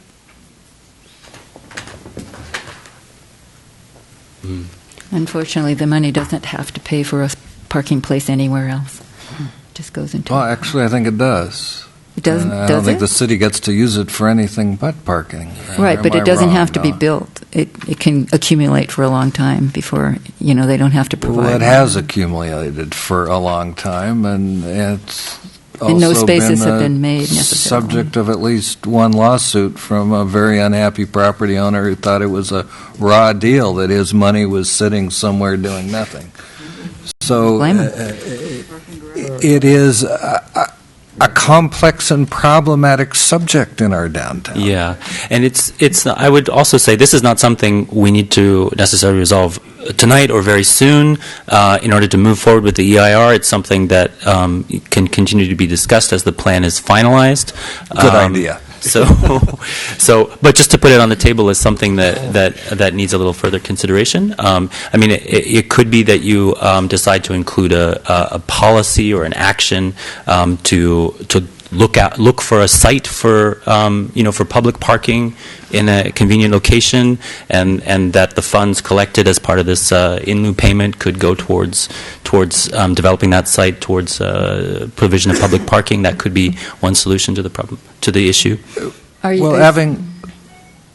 Everyone will have to forgive me, but having served on the council that adopted the current general plan, I distinctly recollect a huge disconnect between the council and community's view of parking downtown and the findings of the general plan EIR consultant who was tasked with studying parking, and he'd heard from all of us that there was a huge parking shortage, and he came back and said, I don't understand what you're talking about.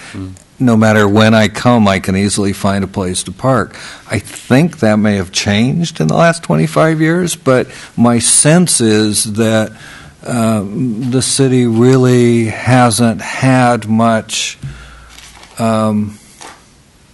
concrete objective analysis of what the whole parking situation is in terms of availability and needs. And I think that the last time we did that, an EIR for a general plan, we had that parking analysis as part of the whole enterprise. I'm wondering if that's appropriate here, or am I just putting the brakes on this time-sensitive enterprise?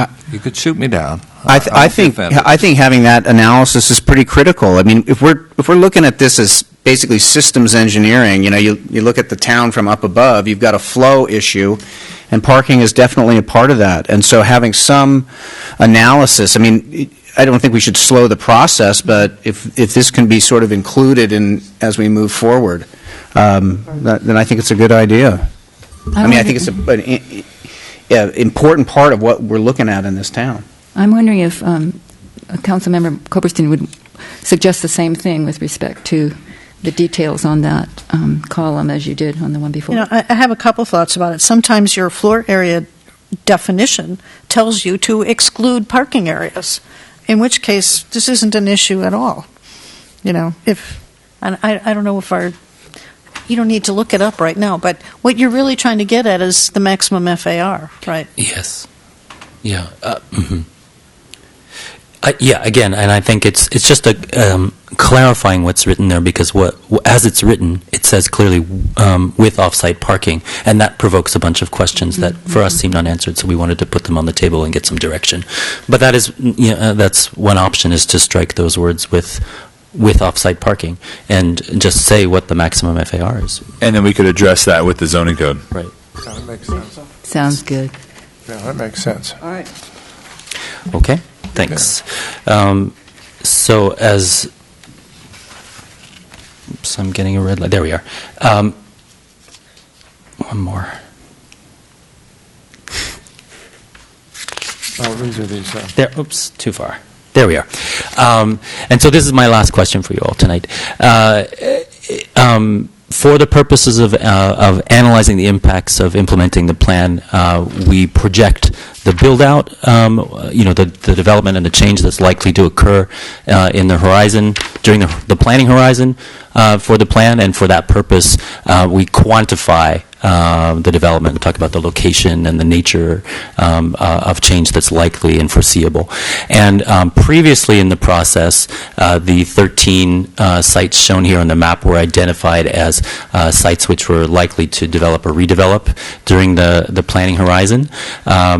So we would use this as an assumption for doing the analysis in the EIR. But before we get started on that, we just wanted to confirm that these 13 sites are the ones that we should consider as opportunity sites. Or we wanted to give you a chance to let us know if there are any that should be removed for some reason, or additional sites that should be added into the assumptions. Well, I don't think we can do that without changing the housing. These are the ones in the housing element. Yeah. No, these are the these are not change areas. Changes. These are what are called the change areas in the plan, where Right. we're changing the designation somehow. So this is essentially the primary change from our current land use to the proposed land use that will be analyzed in the general plan. The only difference from your perspective is that the low-medium designation has been removed. I think your answer is going to be that this is the change area, but nothing else has been modified from this plan that you and the public have seen previously. I think we should go with this, recognizing that one of our first amendments may be to change the change areas when the SHAPE committee finishes and we finish our housing plan, but I think we should go with what we have. I think she's right. Consensus. Okay, thank you very much. All right, thank you very much. Appreciate that. And we got the expanded planning area. Thank you, Andrew, and Council Commission. So, in the interest of time, we have basically we've gone through. There's some remaining. Staff wanted to provide an opportunity for elaboration on some of the other comments that were received during that process that the Planning Commission took to kind of formalize their recommendation in that memo. There's a number of things that have been attached, potentially in the interest of time and to allow some public comment on this. Unless there's anything specific that the council would like to pull out of those attachments, staff will just move on to the next topic.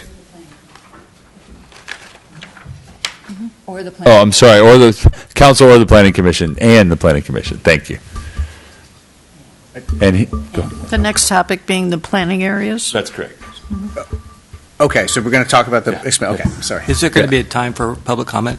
Yeah, and so trying to, in the interest of time, trying to get to that. So as we've discussed, this council authorized the consultant to review some expanded areas that are adjacent to the city, no longer or not in the city boundary, and this is just essentially good planning to allow us to analyze what's going on our boundaries.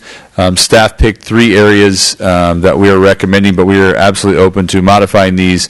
And you'll remember the sideboards on the consultant's contract include about 150 acres. Staff has not undertaken the analysis to identify the acreage of these scoping areas or areas of expanded planning. So that will occur, obviously, before they're finalized. But staff just wanted to get some general input from the council and commission before we start to try to finalize those areas. And the first of which is identified there in the yellow triangle is change area 1 or expanded planning area 1. And this is the spray fields the city uses for a part of the waste treatment facility. They're owned by the city. They're outside the city limits. The city boundary is identified there in the colored map. And so just from the staff perspective, it's important for the city to be able to control its own assets. And so this would be an area that would be studied in order to, at some future point, should the city consider initiating annexation, the impacts of expanding the city boundary to this area would be analyzed, and then that could be utilized in that further conversation. Is it within our sphere of influence now? Our sphere of influence, unique to most of the communities in Napa County, this is not common throughout the state. Our sphere of influence and our city limits are coterminous, meaning they are the same. And would adding it to the sphere of influence be the next step? That would be the next happen step. Before annexation? Absolutely. So this would allow that to occur should LAFCO choose to do that.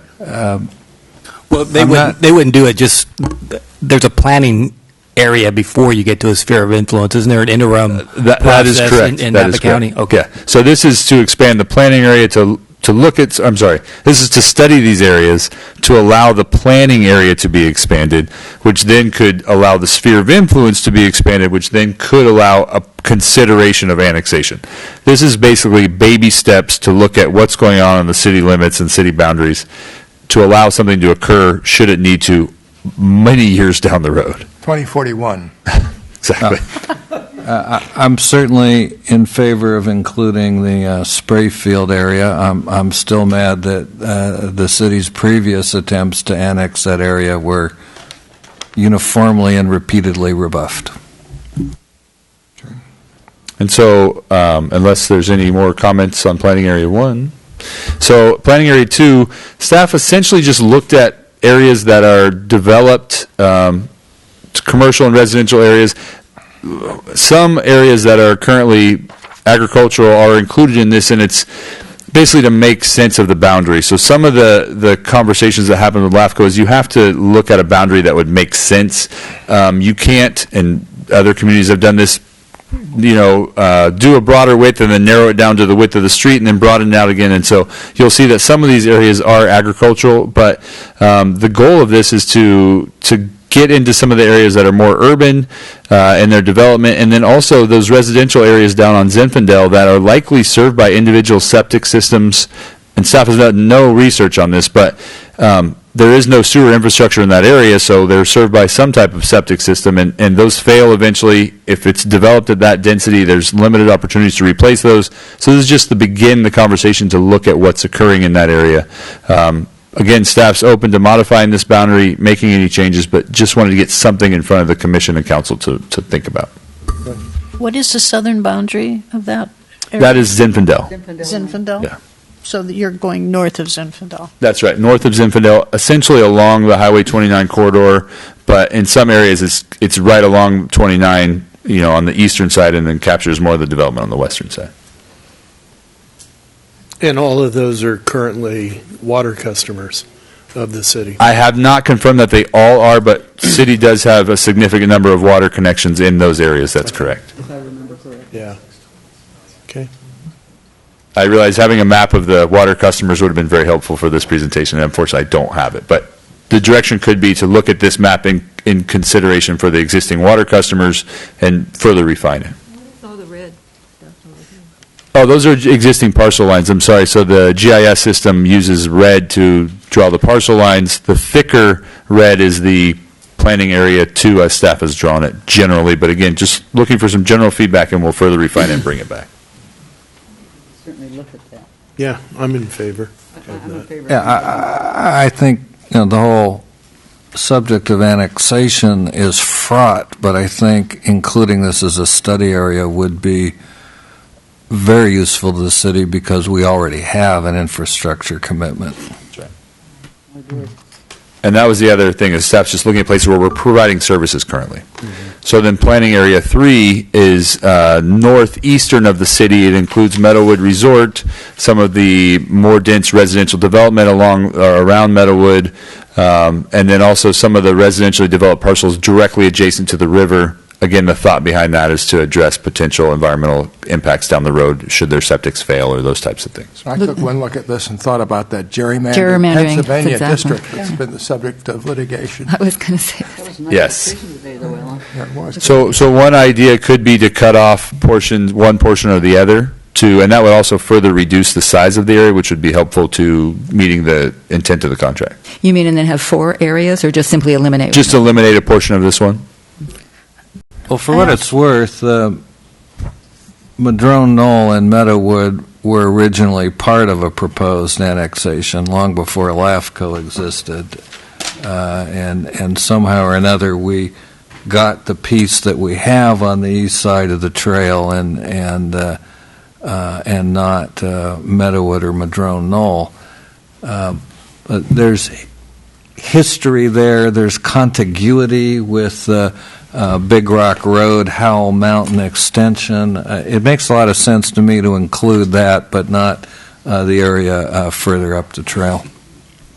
I agree. I also think, consistent with the Sprayfield idea, if we're looking at Meadowwood, I think we should include our Meadowwood tanks, which I believe are outside this yellow boundary. The idea that we want our facilities to be in the community. The other, Director Hausch, the other item for potentially keeping that area, the bump to the immediate north, is your comment about potentially failing septic, and it is on an upslope above the river, and we do have just as a general matter of course, an obligation to our neighbors further south to, if there's an ability to extend our infrastructure, primarily the sewage, that direction, it has to come part and parcel with being part of the city. And to me, I think it makes sense to include that in the study area. I'd like to support that. I think that that's an excellent point. And as we're digging into our water and sewer issues, upgrading, trying to move into the future, now seems to me a good time to sort of tie it all together. So I support that. So staff heard, look for opportunities to both maybe make the boundary a little more logical, probably in keeping with the scope of the consultant contract, acreage size, and then also to minimize environmental impacts to the river. I think that's right. Consensus. Great, thank you very much, council and commission. So as identified in the staff report, there was no comments received prior to or during the drafting of this report. I think some of the comments alluded to the fact that there was not a lot of understanding that this meeting was to occur. And many of the comments that were received over the weekend just requested a continuance as identified. Just wanted to reiterate, no decisions today. This is not a formal decision-making meeting. There will be multiple follow-up opportunities. And staff will bring back the direction of this, like I said, and any additional revisions or information that are identified through the process to the council and the commission at a minimum of one study session. In addition, one public hearing at a minimum. And then the formal EIR scoping process is anticipated to kick off in late March and early April sometime. So again, if there's specific dates that do or don't work, I would appreciate folks from the public to reach out to me because we will be seeking to set that date moving forward shortly. But with that, that completes the presentation. I'm happy to answer any questions, and I know that members of the public are here to speak as well. Anyone have any questions? All right, we'll open public comment.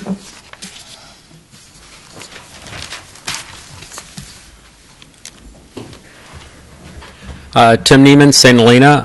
It feels like my comments are sort of done deals now after all the consensus decisions that were made tonight, but I'll make them anyway. I'm the person that sent in the email this morning about the comments. The discussion here is broader than just what happened at the Planning Commission in 2016. It's more generally about the scope of the general plan update and the EIR. My objection was that the only certain comments that have been provided were provided with the staff report. We're trying to promote public input here, to cherry pick some comments as relevant to this discussion tonight and to exclude others as if they have no relevance to the discussion just seems unfair to the people that took the time to create all of those public comments and provide them to the city. That was my issue. My other comment refers to the discussion of the vineyard land. Our town, St. Helena, has always been focused on affordable housing, subsidized affordable housing, and to some degree workforce housing. The city has demonstrated that we can provide that kind of housing through infill development. That has the advantage that it's very focused and provides the kind of housing you're looking for. Typical developments on vineyard land tend to be larger. If you want to provide subsidized housing or workforce housing, you often have to lead with million-dollar homes. Building lots of million-dollar homes creates pressures on traffic, parking, water. A lot of those million-dollar homes end up being second homes anyway, not to mention all of the beautiful open space that you end up destroying. So I don't think it precludes development on those vineyard lands to add some language that says for that kind of housing, we give a preference to infill housing here over the destruction of prime vineyard farmland. And I think that would be consistent with what the people in this city prefer for that kind of housing. We would rather it be infill than destroying permanently that really great open space. Thank you. Thank you. Thank you. Any more?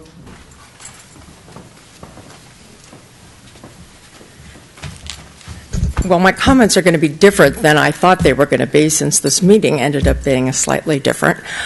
First of all, I do want to talk about the process problem. The city made a commitment that we were going to have a 10-day notice on a city council meeting, and what we got was 6:16 on Thursday before a 3-day weekend, a notice that there was going to be a joint session on a pretty important issue, meaning the general plan. And while it may have been consistent with the Brown Act, it is inconsistent with what we said we were going to do for noticing these kind of public meetings involving the city council.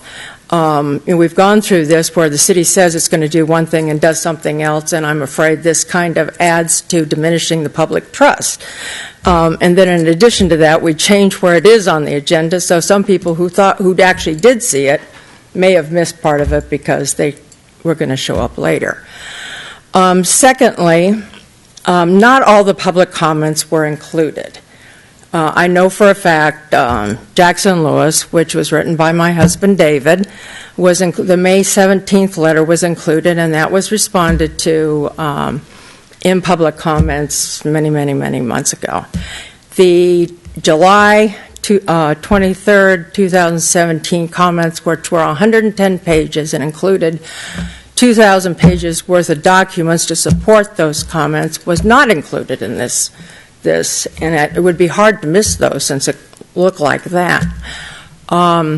They were also not responded to because they were withdrawn before any comments were made. And let me just give you one example.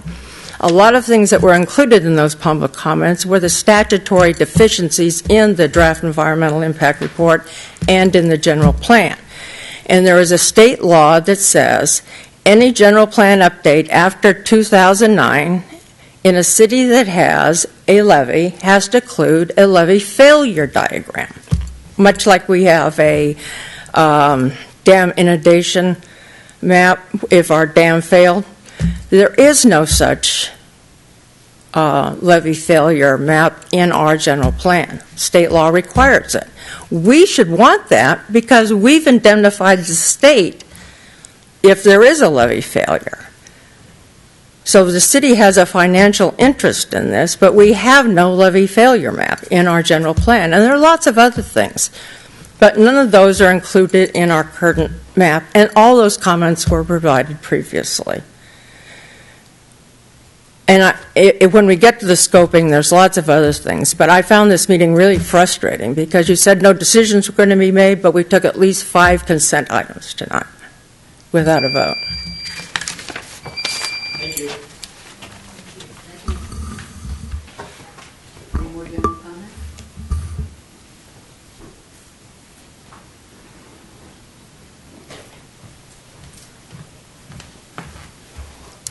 Good evening. I'm Ann. First of all, as always, thank you for your service. It's not easy to sit up there. The general plan continues, and I understand I sat there for a long time myself. So I'm going to probably take more than 3 minutes, and I hope you'll bear with me on that, because frankly, I didn't know there would be 2 hours of detailed discussion before we kind of got to weigh in. So I'm trying to work through all that, keep track of everything that was said, and it's not that easy to do, frankly. I had comments that are different from now.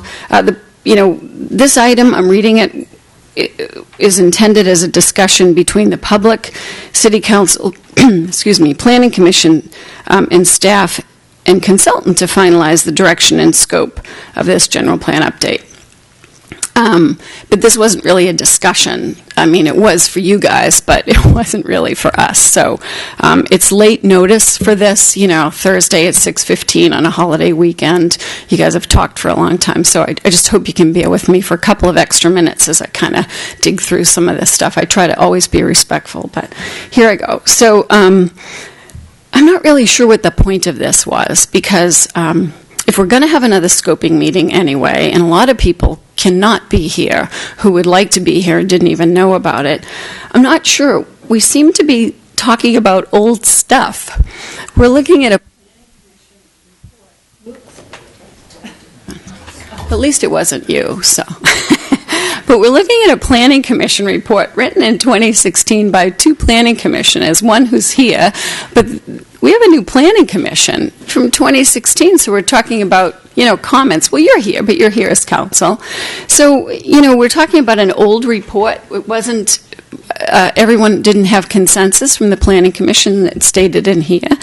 And, it didn't even go to City Council. So we have new planning commissioners who clearly have made some very intelligent comments tonight. It would be great I'd rather hear from the new planning commissioners what their opinions are rather than going back to an old report.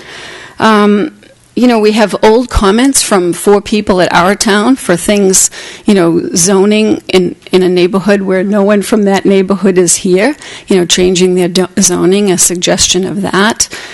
We have, I have to put my glasses on for this, but we have old comments from a resident about a hotel in neighborhoods that don't even, they're moot for a person that doesn't even work here anymore. I just feel like why are we talking about 2016 stuff? It seems like we should start a new EIR with new opinions.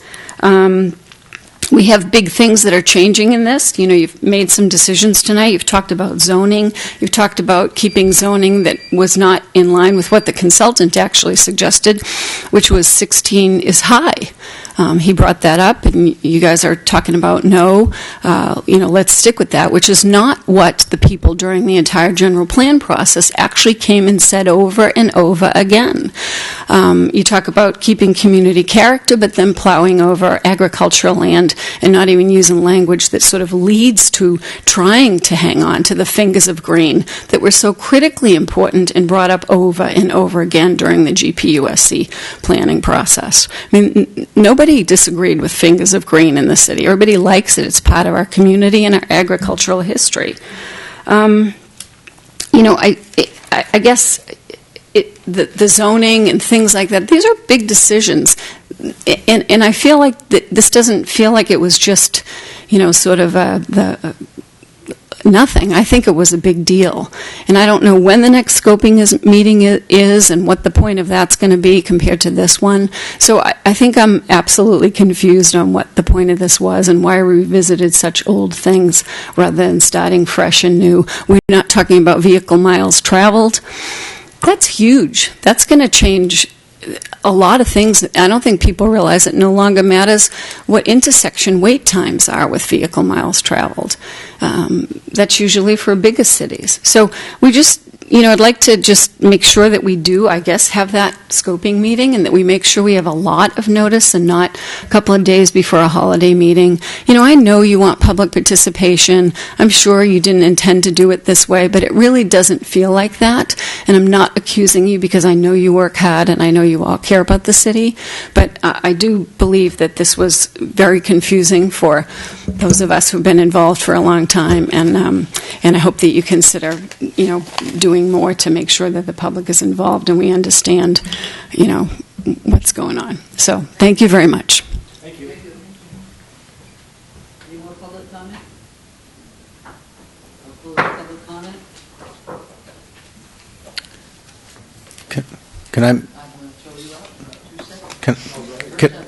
Can I make a response, quick response on the public comment? I just wanted to concur. I think that process-wise, we probably should have opened up some discussion a little bit earlier as we went through the items.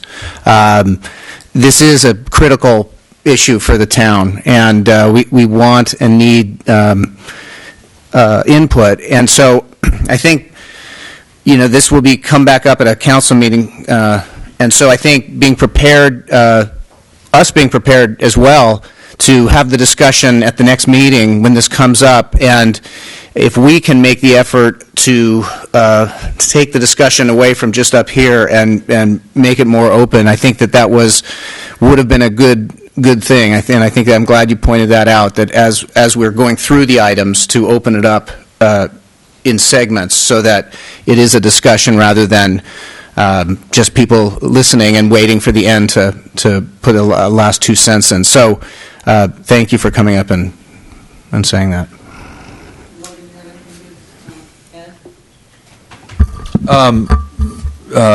First of all, I thought I completely understand the concerns that are being voiced, and I think it was a little challenging to have the discussion out of context of the entire general plan.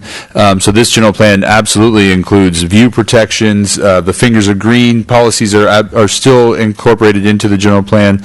There is a general plan policy that directs level of service analysis to be continued to be done, specifically because the CEQA process is no longer going to be requiring that. And so I think it was a little challenging because the context wasn't there. We were trying to focus on just a few remaining issues from the staff perspective.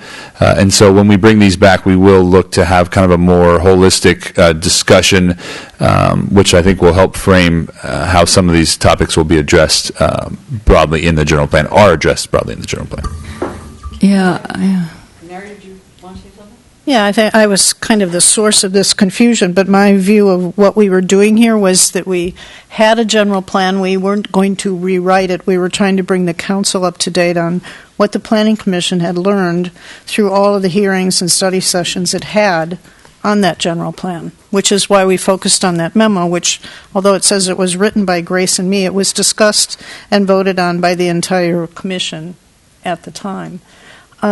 And as for some of the things, like things that are not in the plan that are supposed to be in there, I think are addressed in the scope of work for the consultant. What's mandated by state law and may have been left out inadvertently the last time. I wanted to say something too. Thank you. Yeah, I'm really stunned and share concerns about the process that were expressed in some of the public comment. And the process is everything. If we don't follow the process, I mean, that's the backbone of democracy and of this whole procedure.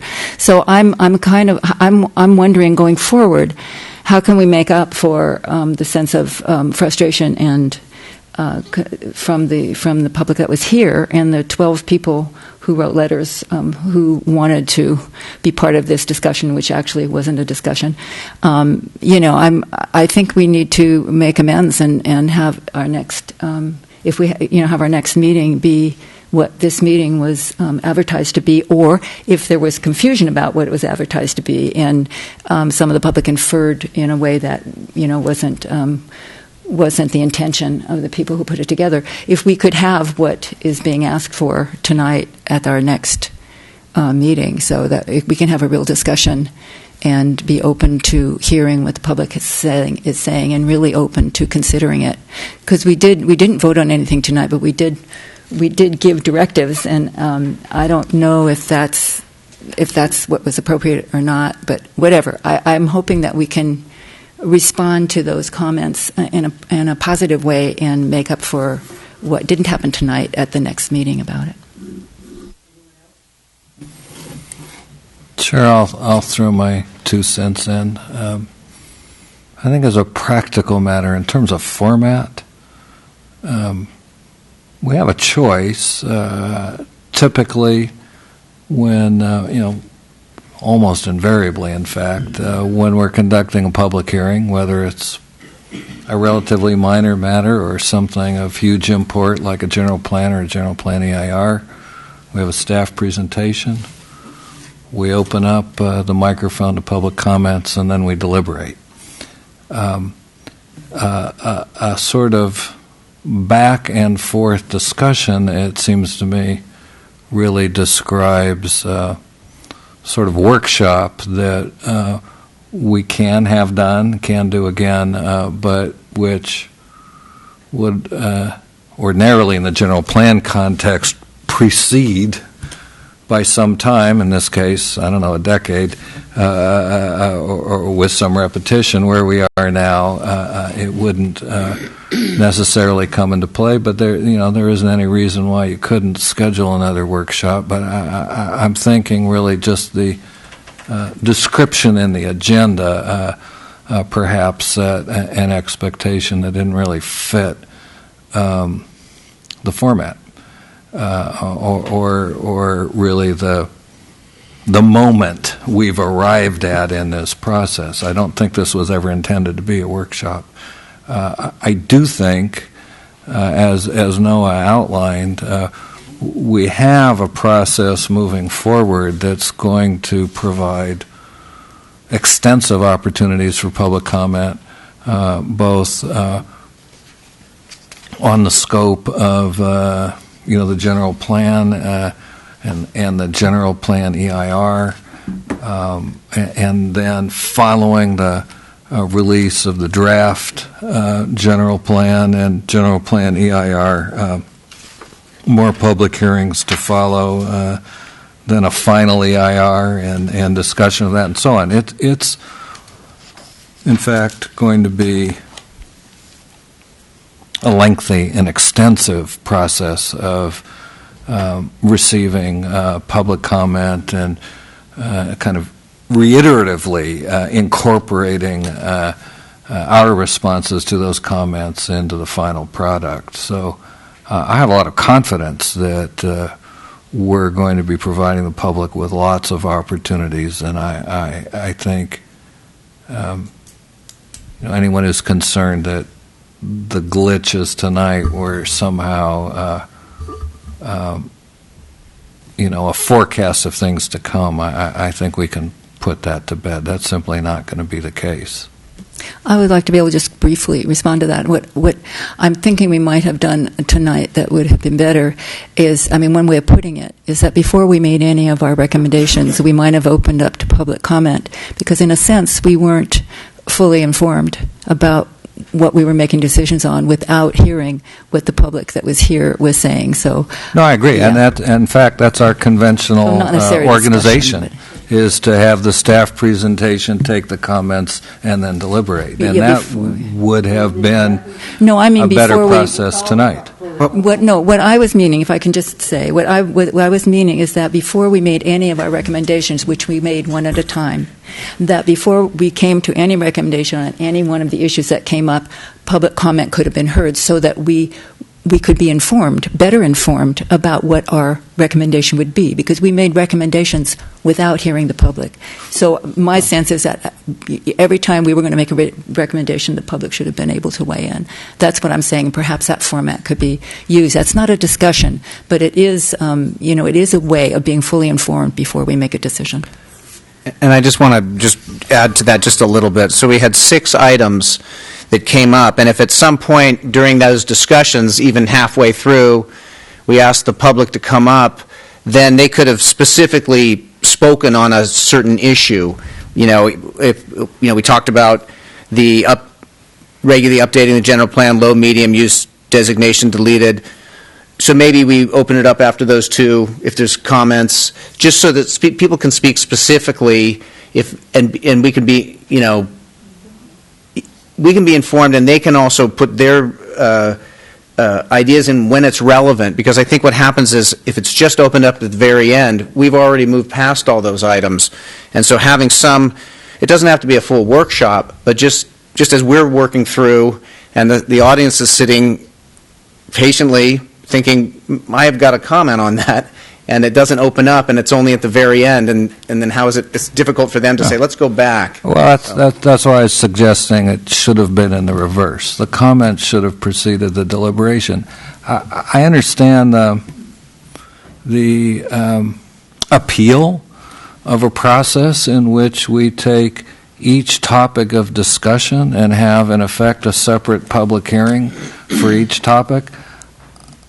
I'm open to the idea of trying that. I'm going to predict that if you break down the general plan into all of the different things where there will be some attempt to obtain the consensus of the commission and the council into individual public hearings, you'll find the process unbearably long. I really don't think that will work. Which is why I think for some things a workshop is actually the better way to capture what you want, where you don't have the same constraints in organizing the agenda. But I'm open to giving it a try. Chair Kistner? I do have a comment. I think maybe a lesson for all of us, and also for the consultants, are, instead of sort of funneling to sort of narrowing the concerns, is that in this process, we've got to be super open, right? And I think all of us in this town and staff and Director Hausch and all of us really are thinking that way. And our new head of the city on the staff side, all of us are really focused on trying to incorporate as much of the citizens into this process. And so it's really not a top-down city that way.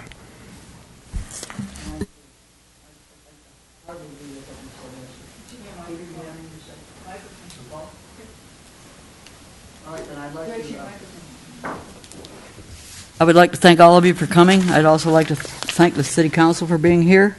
And I'm going to free you all now. You can go home. Let me give you my camera. Okay, thank you, Alan.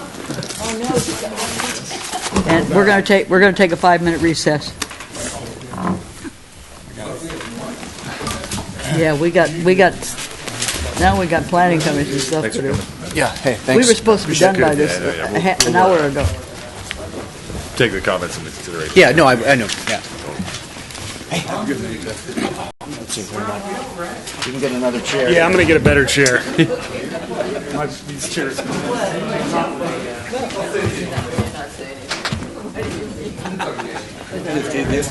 No, it was good.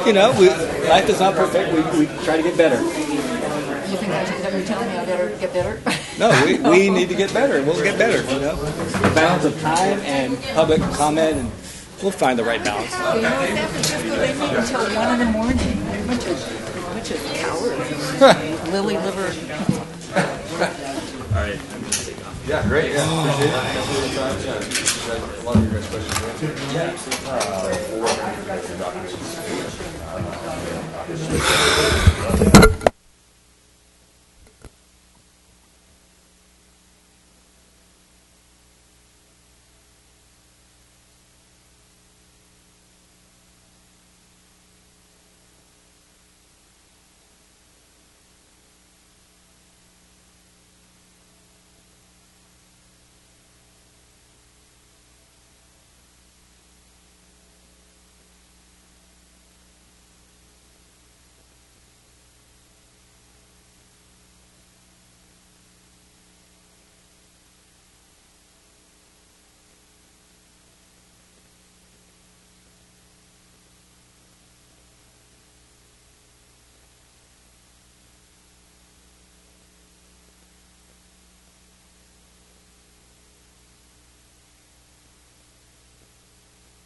I think we need to get close together.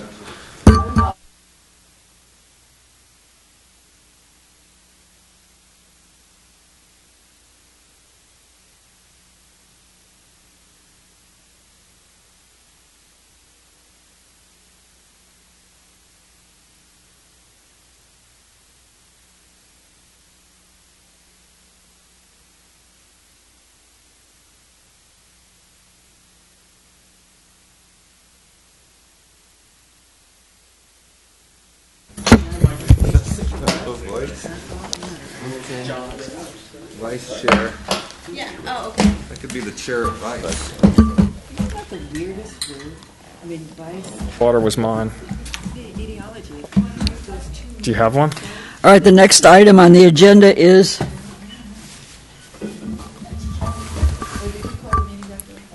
I did. 5.1. The scheduled matters. 6.1 is consideration of amendments to the city zoning ordinance, St. Helena Municipal Code. Hey, Grace, it's 5.1, the design review for 1111 Main Street. Excuse me.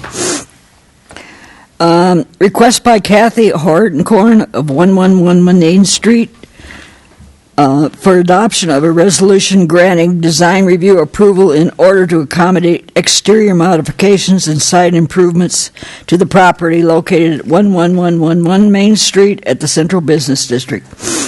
Staff report, please. Thank you, Chair Kistner.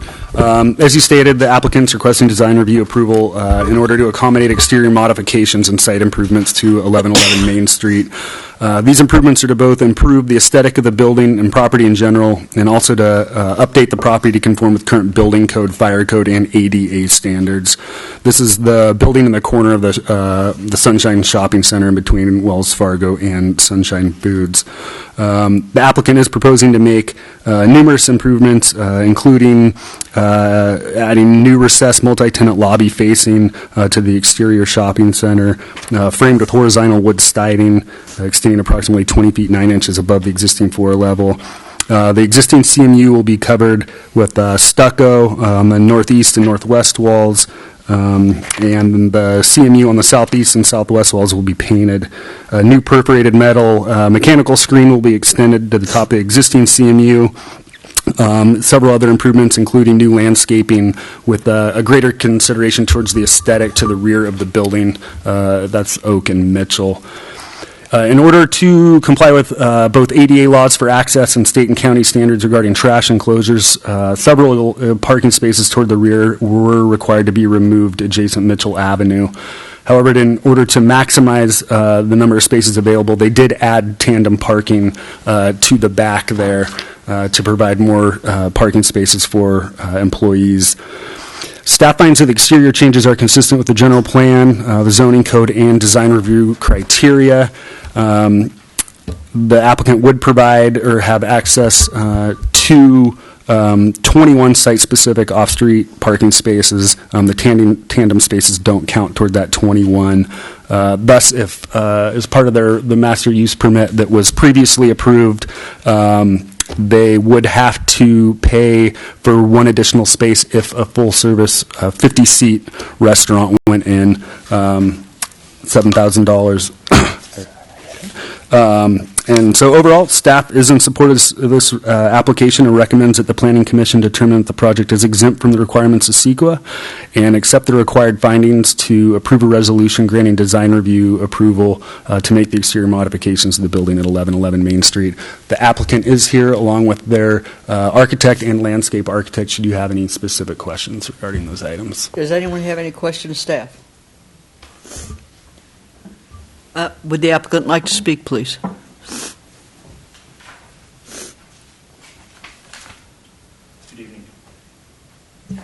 Good evening, Commissioners. My name is Edwin Wilson. I am with the architectural firm of RDC Architecture, and I'm the project architect for the project. Also with me this evening is the applicant, Caity Hoertkorn, and Don Blaney, the project landscape architect. Realizing that you've already had a lengthy evening here this evening, and the staff has already provided an excellent overview, I'll endeavor to keep my comments brief on this. From the site plan, if you could please scroll through several sheets. And that sheet right there, thank you. Orientation of the subject building across the bottom is Mitchell, and moving up the left-hand side of the page is Oak. The main parking lot to the facility is in the top right-hand corner, and Sunshine Market is immediately to the top of the subject building, and the existing Wells Fargo Bank is immediately on the right-hand side. As staff mentioned, there was recently a multi-tenant use permit approved by the commission, but the existing street frontage or the existing building frontage that faces the main parking lot really doesn't lend itself well to a multi-tenant approach. So, and there was an additional further constraint of the existing property easements that does not allow an addition to the exterior footprint of the building. So therefore, we've decided to carve inward. And if we could go to the next sheet, please, with a new main lobby that faces the parking area, and that is provides the ability to provide a new multi-tenant entry platform to the space. And then on the south side, as staff mentioned, we've provided a new elevated walkway across the entire south frontage in order to provide an accessible means of egress for any of the rear exits out of the tenant spaces. Public Works requested the trash enclosure that is dedicated to the public, to this subject building. So therefore, we have placed that immediately adjacent to the existing walkway in an attempt to provide and maintain existing clearances for parking areas there on the south side facing Mitchell. The new landscape area has been provided to assist in screening of the new trash enclosure, the south building frontage along Mitchell, and then we've provided an additional landscape area immediately north of the existing patio area on the west side of Oak to, again, attempt to provide some screening there of the existing utilities and the private patio. From an exterior elevation standpoint, if we can move to the next sheet, please. And the next, thank you. On the north side, we have, again, carved into the building footprint to provide the lobby. We have encased that with a new wood finished portal frame to provide a nice sense of entry, and we are attempting to work with materials that will work in harmony with the existing brick and stucco of the adjacent bank building and the stone finish on Sunshine Market. I brought with me a color materials board that I'd like to just quickly pass around, and it points out the main materials: the stained cedar siding, the paint finish for the stucco and the existing CMU, the perforated metal screen, which will be encircling the entire roof, since we know that there'll be additional mechanical units going up on the roof for a multi-tenant building. We wanted to break that down visually. And again, we're just attempting to facilitate a cleanup of the existing structure and provide a more hospitable environment as far as a multi-tenant structure is concerned. At this point in time, I'd like to turn it over to the landscape architect, and he can walk you through the landscaping that is on the back side of the building. Thank you. Thank you.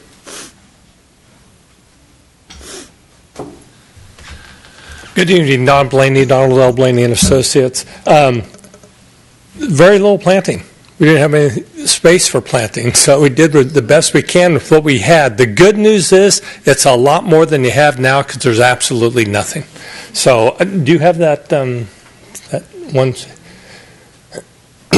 Let's go back. If you go back one. What we've done is we've added 3 trees along Mitchell. That large planting area in the middle is all going to be a drift rose, which will get about 18 inches high, about 4 feet in diameter, with a double blossom rose flower, bright red. So that's really going to sparkle there in the middle. The trees we're going to be planting are ginkgo biloba, which is a yellow-orange leaf that's going to complement the stain of the wood on the building. So we think that's going to really pop in that corner also. That's all we have.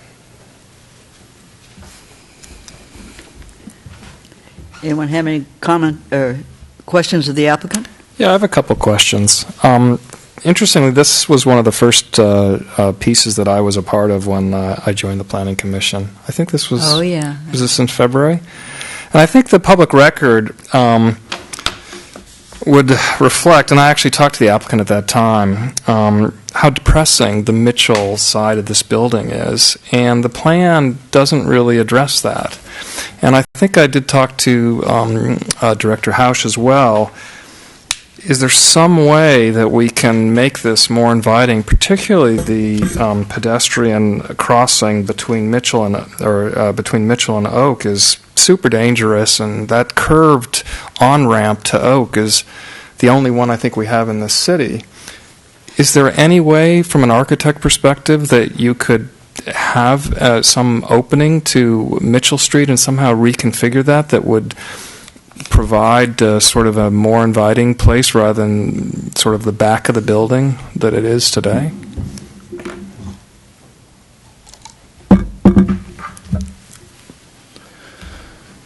Considering that the main tenant interface is with the existing parking to the north and to the east, that really was the intention, is that the south side was the back side. Not to say that we couldn't look into something. We have to, again, we are constrained by the existing easements on the property, where we cannot do any sort of an addition to add to the existing building footprint. And some of it is going to be based quite a lot on the actual tenant mix that we end up getting in there. This was something that I floated at the time, but I would require some further thinking about this. But I wondered if the city could vacate that easement in a way that would allow you a straight edge and would allow you to do something a little more interesting on the backside of that building. It's the most depressing corner of St. Helena, and it doesn't need to be. There's, if you keep going down Mitchell, lovely residential neighborhoods, and yet that corner is so sour, the backside of your building. Perhaps I don't know an answer, but maybe there's a bigger story there that could help the owner and be better for the city. I don't know. Okay, thank you. Thank you. Any other questions of the applicant? No. I'll open public comment. Is there any public comment? Seeing no public comment, I close public comment. Would you like to lead the discussion?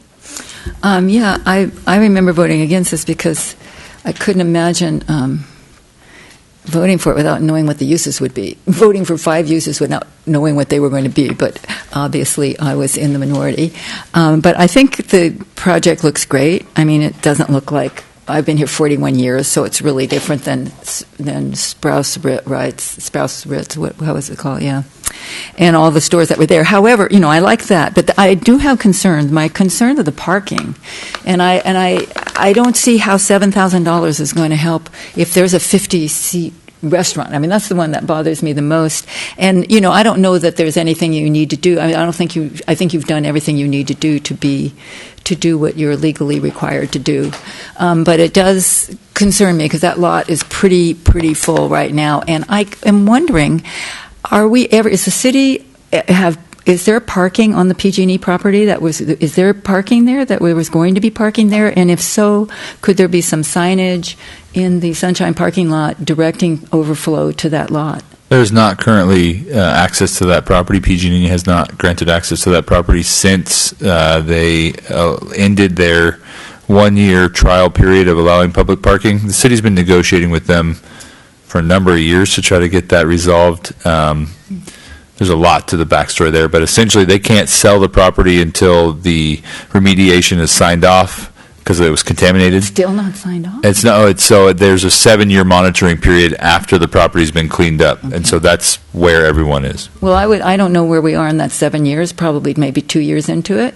So, but I think that would be a great idea in the future, when that lot can be opened up, to have signage in the Sunshine parking lot for that. And I guess there's nothing to do at this point, but that would, I don't know if you can put such a caveat in, or such a whatever you call it, in. Okay, but it's just an idea. I'm concerned about the parking, but, we'll see what happens. So. Commissioner Hardy? Well, I was not on the commission when the use permit was approved, so I don't have any frame of reference there, but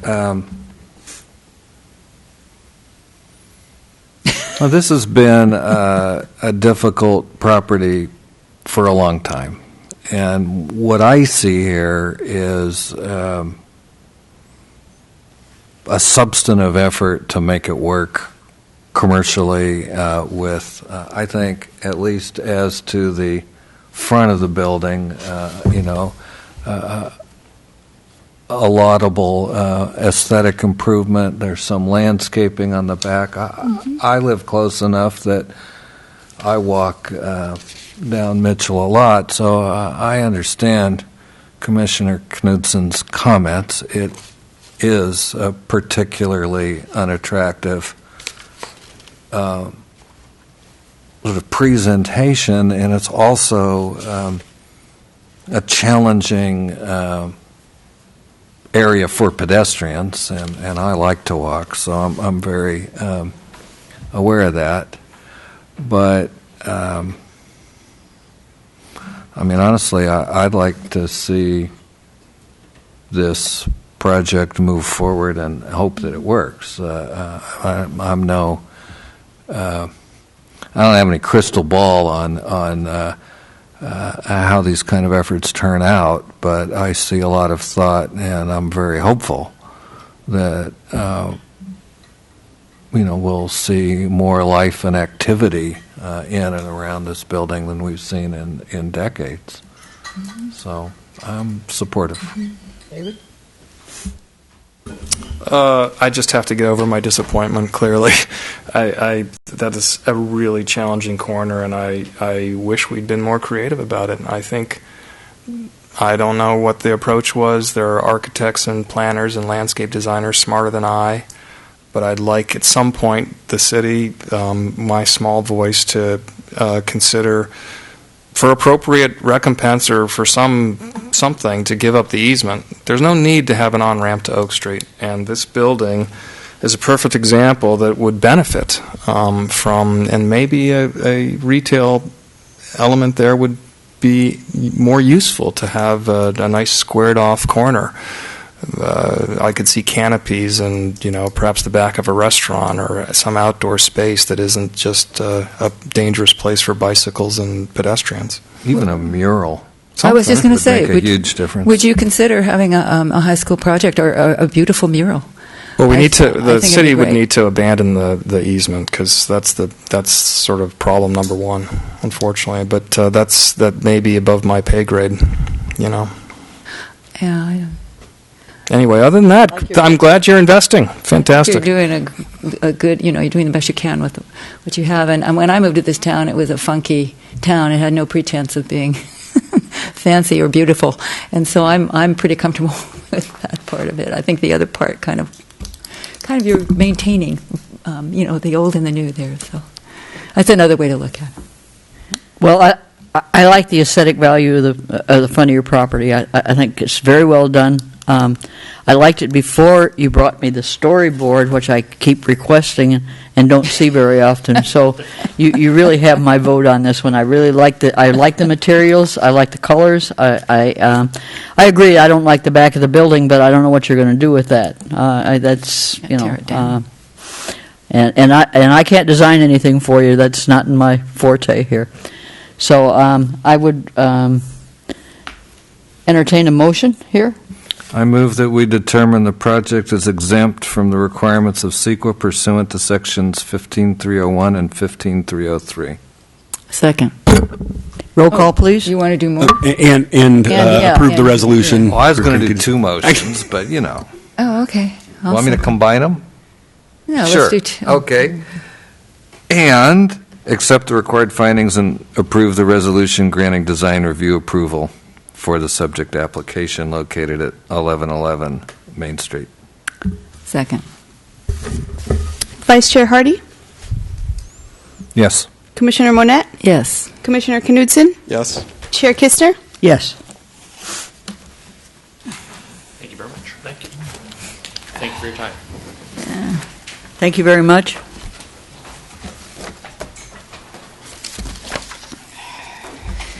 Oh, no, we have to do this. And now we're to scheduled matters. Consideration of amendments to the city zoning ordinance, St. Helena Municipal Code, SHMC, Title 17, potentially revising Section 17-148, signs to be consistent with current case law as deemed appropriate by the Planning Commission. Staff report, please. Thank you, Chair Kistner. I will attempt to be as brief as I can on this one. This is the second cleanup item before the Commission. The first one was floor area ratio. And staff has identified several issues and concerns with the sign code as it's currently written, including conflicts with established court rulings related to free speech signs, burdensome procedural requirements, and also the Commission has voiced general concerns over the sign code in the past, and staff is seeking more direction on potential cleanups as far as the code is concerned. As described in the staff report, the city should amend the municipal code to allow the posting of small non-commercial yard signs in all residential zones and election period signs in all zones to meet current court cases or rulings.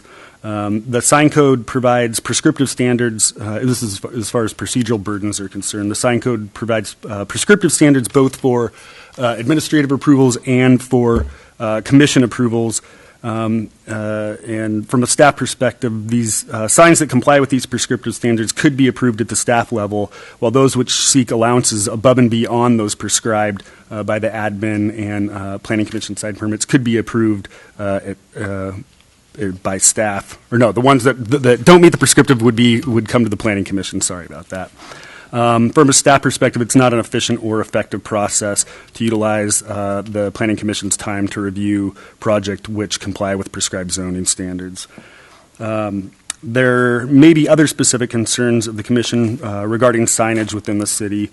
This is an opportunity for the Commission to provide staff with input on their concerns and direction on how they may be addressed. Staff will then utilize this direction to formulate code modifications and bring these back before the Commission for review and further input before taking to the Council. So, yeah, at this time we're just looking for input on the sign code. Do you have anything you want to add? Any questions of staff? Just like to add that, obviously, if there's any additional opportunities, or we want to provide additional opportunities beyond just the changes in the state law and the court cases or will direct changes. But we're also, the intent of this cleanup is to kind of streamline some of the process and to make procedural changes that would basically make the process for getting to decisions a little bit more straightforward. And just as identified in the staff report, Planning Commission action on signage should be very much the exception from the staff perspective. And so if some direction could be provided to maybe set some very quantitative requirements, we could incorporate those into the code and we'll bring it back for, obviously, Commission review. But that would be helpful, I think, to straighten out the process. What do you mean quantitative? So just if there's specific things like businesses should be allowed 2 signs, set back 10 feet from the property line, this type and this type, and subject to a certain size, then or the direction could just be staff come up with some standards that we could review, that then if a project met those, then you could approve them, and then if they wanted some type of exception to those, then those would be the signs that come before the Commission. Right now, just a lot of the signage is required to come before the Commission, and so. It's funny, given that requirement, not very many signs come in front of us. I mean, we had the Charter Oak sign. We had the Patagonia sign. We had the sign associated with the knife company and the... We had Harvest Inn and Acacia and... Oh, well, that's before my time. Oh, okay. So just in the last year. Okay. So I've been here about a year on this commission. If it would streamline things, great. It strikes me that since our enforcement is so challenged, that for standard stuff, it would seem like great. But if people are already out of compliance, like no, You're out of compliance. you're out of compliance and take that down. I don't know if that's it. I know Chairperson Kistner has been thinking about signs off and on. How is our compliance from your perspective today? I don't think that we have much compliance with the signs, and I'm not sure I reject most of it. Right. I think that we should, if people aren't complying, it's like they change the speed limit if most people are going faster than the speed limit. I mean, the state does that. I mean, people are, it's like outlawing THC or, it's like prohibition. People want the sandwich signs. They put them up. Desmond used to come in a pickup truck, as I was talking to Aaron before, and gather them up and throw them away, and then they would put them up. I volunteered to do that on Fridays, but I haven't been taken up on my volunteerism. But the thing is, to my mind, if the businesses are helped by these signs, and they're businesses that are adjacent to the ones that are having the sandwich signs, which is the one that's probably violated most often in this town, you're not supposed to have those signs on the sidewalk, then they can talk to the business people. If they think it's downgrading the classiness or the way their business is if it's hurting their business, they can, they can figure it out. And I was telling, 5 years ago when I first was on the commission, a neighbor of mine who owns the olive oil factory came and said, we had a sandwich sign out on the highway because our customers would tell us, we want to come, but we can't find you. We don't know where you are because it's kind of down Charter Oak. And she said, so we put the sign up and it really worked well, but the city came by and said we shouldn't have it, so we took it down. But we noticed everybody else has their sign ups.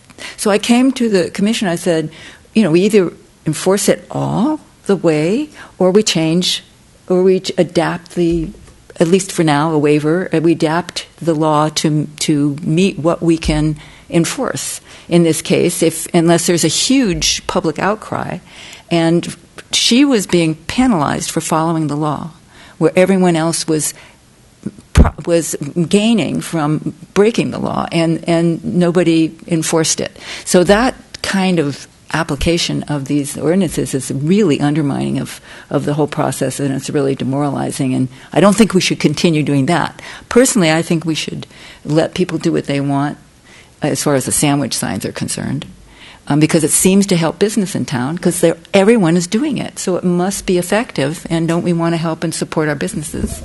Either that, or if we're going to say, no, that makes the town look tacky and we don't want it, then we have to enforce it the whole way, but you can't. To my mind, if you can't enforce it, don't make the ordinance. So we're not here to discuss what the sign ordinance should be. We're here to discuss what should come before us or what should remain a staff decision, correct? In addition to other elements of the sign, the entire sign ordinance is wide open. This is just whatever direction the commission wants to give us. I will say code enforcement is a little bit separate element. What Commissioner Monette has identified is one of the types of signs which are prohibited. Right. And I'm getting some ideas about... Personally, I think it should be changed. I understand. So there's a number of issues regarding portable sandwich board signs, ADA access, babies and strollers, all these things. But what I'm hearing is that there may be, the staff should consider finding an opportunity to allow certain types of off-site signage to allow some wayfinding. Yeah. And so that's what I'm hearing from that concern and that comment. And so we're going to consider that. And there are a number of ways to address that through signs, and cities have exercised those in a variety of different ways. Yeah, in general, given the state of our sidewalks, having more clutter on the sidewalks is for people that are not very steady on their feet. It's a challenge as it is. Then we shouldn't have them. But then we shouldn't have them. Yeah, I'm not in favor of making those sorts of changes until the downtown sidewalks, but until the downtown sidewalks are in reasonable shape, they're not. The other thing too is the numbers you were talking about, because Farmstead has like 4 signs, or it looks like Burma Shave, coming up to Charter Oak, and they've taken some down recently, though. Have you noticed? Have they? I didn't. Yeah. know. Okay. So, and then other places have been held to that standard and can't have more than 2. So again, it's a fairness issue and an undermining of the rule by law to enforce it intermittently, and based on what? I don't know. Favoritism? Nobody wants to approach Hall, or what? I also have a problem with the sandwich signs because of the condition of the sidewalks, and in fact, some places so narrow that it's difficult for people to get around them. Particularly the places where they're now putting seating out there amongst them, and trees. I would like it very much if you guys could come up with some other kind of signage that would accomplish the same thing. I will also say that one of my favorite eating places in town's got 4 signs right across the top of the awning on this building. So I'm sure you know which one that is. But I think if we can, I think we've got to start enforcing them if we're going to have the signage. But I do think that it would be nice if you could come up with some type of signage that might be consistent throughout the city, and maybe even coming into the city for directional signs. I particularly like the signage in Healdsburg.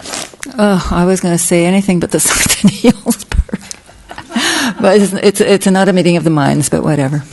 There is no consensus on planning. Yeah. But guess what? Mr. Hardy, would you like to see if you could find another? Thank you, staff and Director Hausch and Planner Heacock for attempting to pull us. Maybe you guys should just take it over. Okay, my turn. Yeah. I don't really have a lot to say about the commercial signage element, other than listening to all this discussion.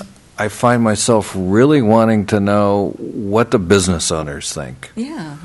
And I'm inclined to think that what one needs and what one, sort of can and wishes to do is very different in our,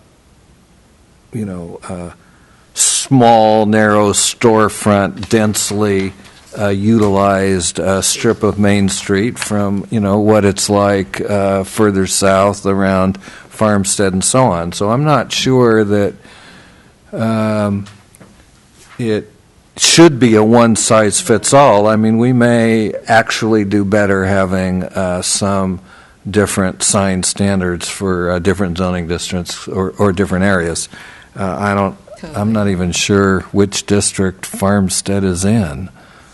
Service commercial. Okay, so that would be different. But I was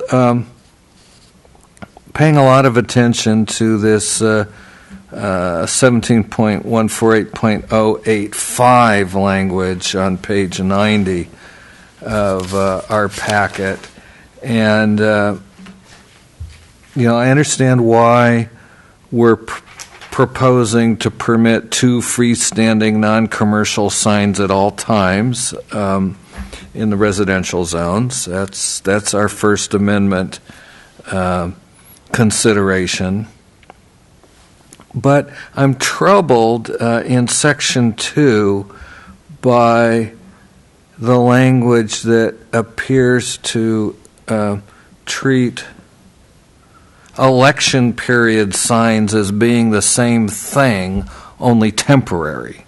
Because I don't see any definition here, and maybe I'm just not looking at the whole staff report, but it seems to me that for the election period regulations, we should be defining the temporary signs as those that are in support or opposition to a candidate or ballot measure or something that narrows the definition so that we don't end up, I understand with the First Amendment, you could have a vote for Smith sign in the first category and have it on your house, in your lawn forever, and that we would have to allow that. But I want to be sure that in our temporary election period, we're not opening the door to 2 more temporary signs for all free speech purposes, unless we have to. I believe that's exactly what it is. We can regulate the size and number. We cannot regulate content under free speech. Even for the election period? Yes. Okay. So what we're doing is we're accommodating an additional allowance during an election period for more free speech. Okay, next question then. Does it really make sense when we have 3 places on the city council open every election to allow only 2 temporary election signs? Or are we just saying, okay, well, you got your other 2, you want to have more than 2, you got to take down your Grateful Dead sign and put up an election sign? Is that the way that's going to work? This is allowing you additional signs beyond your Grateful Dead sign, specific to the election. Okay. I'm good with that. Then that answers that question. But Vice Chair Hardy, it means that you cannot demonstrate your support for all 3 candidates. That's right. Well, no, I can. One of them I can support year-round. Well, that one is going to get in the way of your Grateful Dead sign, though. So Well, that's it. That's it. I mean, free speech apparently is not unlimited speech. There is a sign on Spring Street. I'm sorry, Madrona Street, at one of the cross strings, which is resist, which has been hanging there for a year plus, and there's also another sign over on the other side of town, which is our community. Well, in Star it says "Dump Trump." Yeah, that's it. That's the other one. I know that guy. One that this is a house that believes in love, and either. And the Galbraith signs are still up all over town, even though the recall is over. So. I think it's okay. But I know I was thinking of that section 2. It says 60 days. They have to have it down in 60 days. Again, I guess that would be complaint driven and enforced by complaint. And Yeah, with the election signs, we actually require a deposit. So there is a little bit more. Yeah. So if you don't take your signs down, we can use your deposit to come take them down ourselves. You mean you can't put them up without a deposit? Who enforces that? That's from the. You have to take them down 7 days after the election, I believe. That's correct. So this is the deposit is required. There's a whole structure set up regarding election signs. What I'm not sure is if this update will require that to be changed, and I'll follow up the city clerk to ensure. But we are responsible for a significant amount of election administration at local government levels, and the city clerk, most of that falls to her responsibility. So that one's not enforced, because I've put up signs and I didn't even know. I had no idea. There's certain caveats, and so I can't remember those details. I will get them for you when we come back. That's very interesting. You put up signs, but nobody enforces it. So what difference? Well, that's does what it I'm make, wondering. Bob? If when you say, I mean, what is a state law that we're talking about here? I mean, who decided about the deposits? Is that a city thing? Is that a city ordinance? That was our local ordinance as an effort to try to ensure that folks followed the regulation that the signs come down after the campaign. Interesting. There's unfortunately it's adding to work for the city clerk, absolutely. But on the other hand, if it's useful occasionally, boy. I always thought it was the candidate who would go around and say, hey, thank you, and thank you for my support, and I'm going to take my sign back now. And by the way, those things are recyclable, so. The current ordinance is typically the candidate.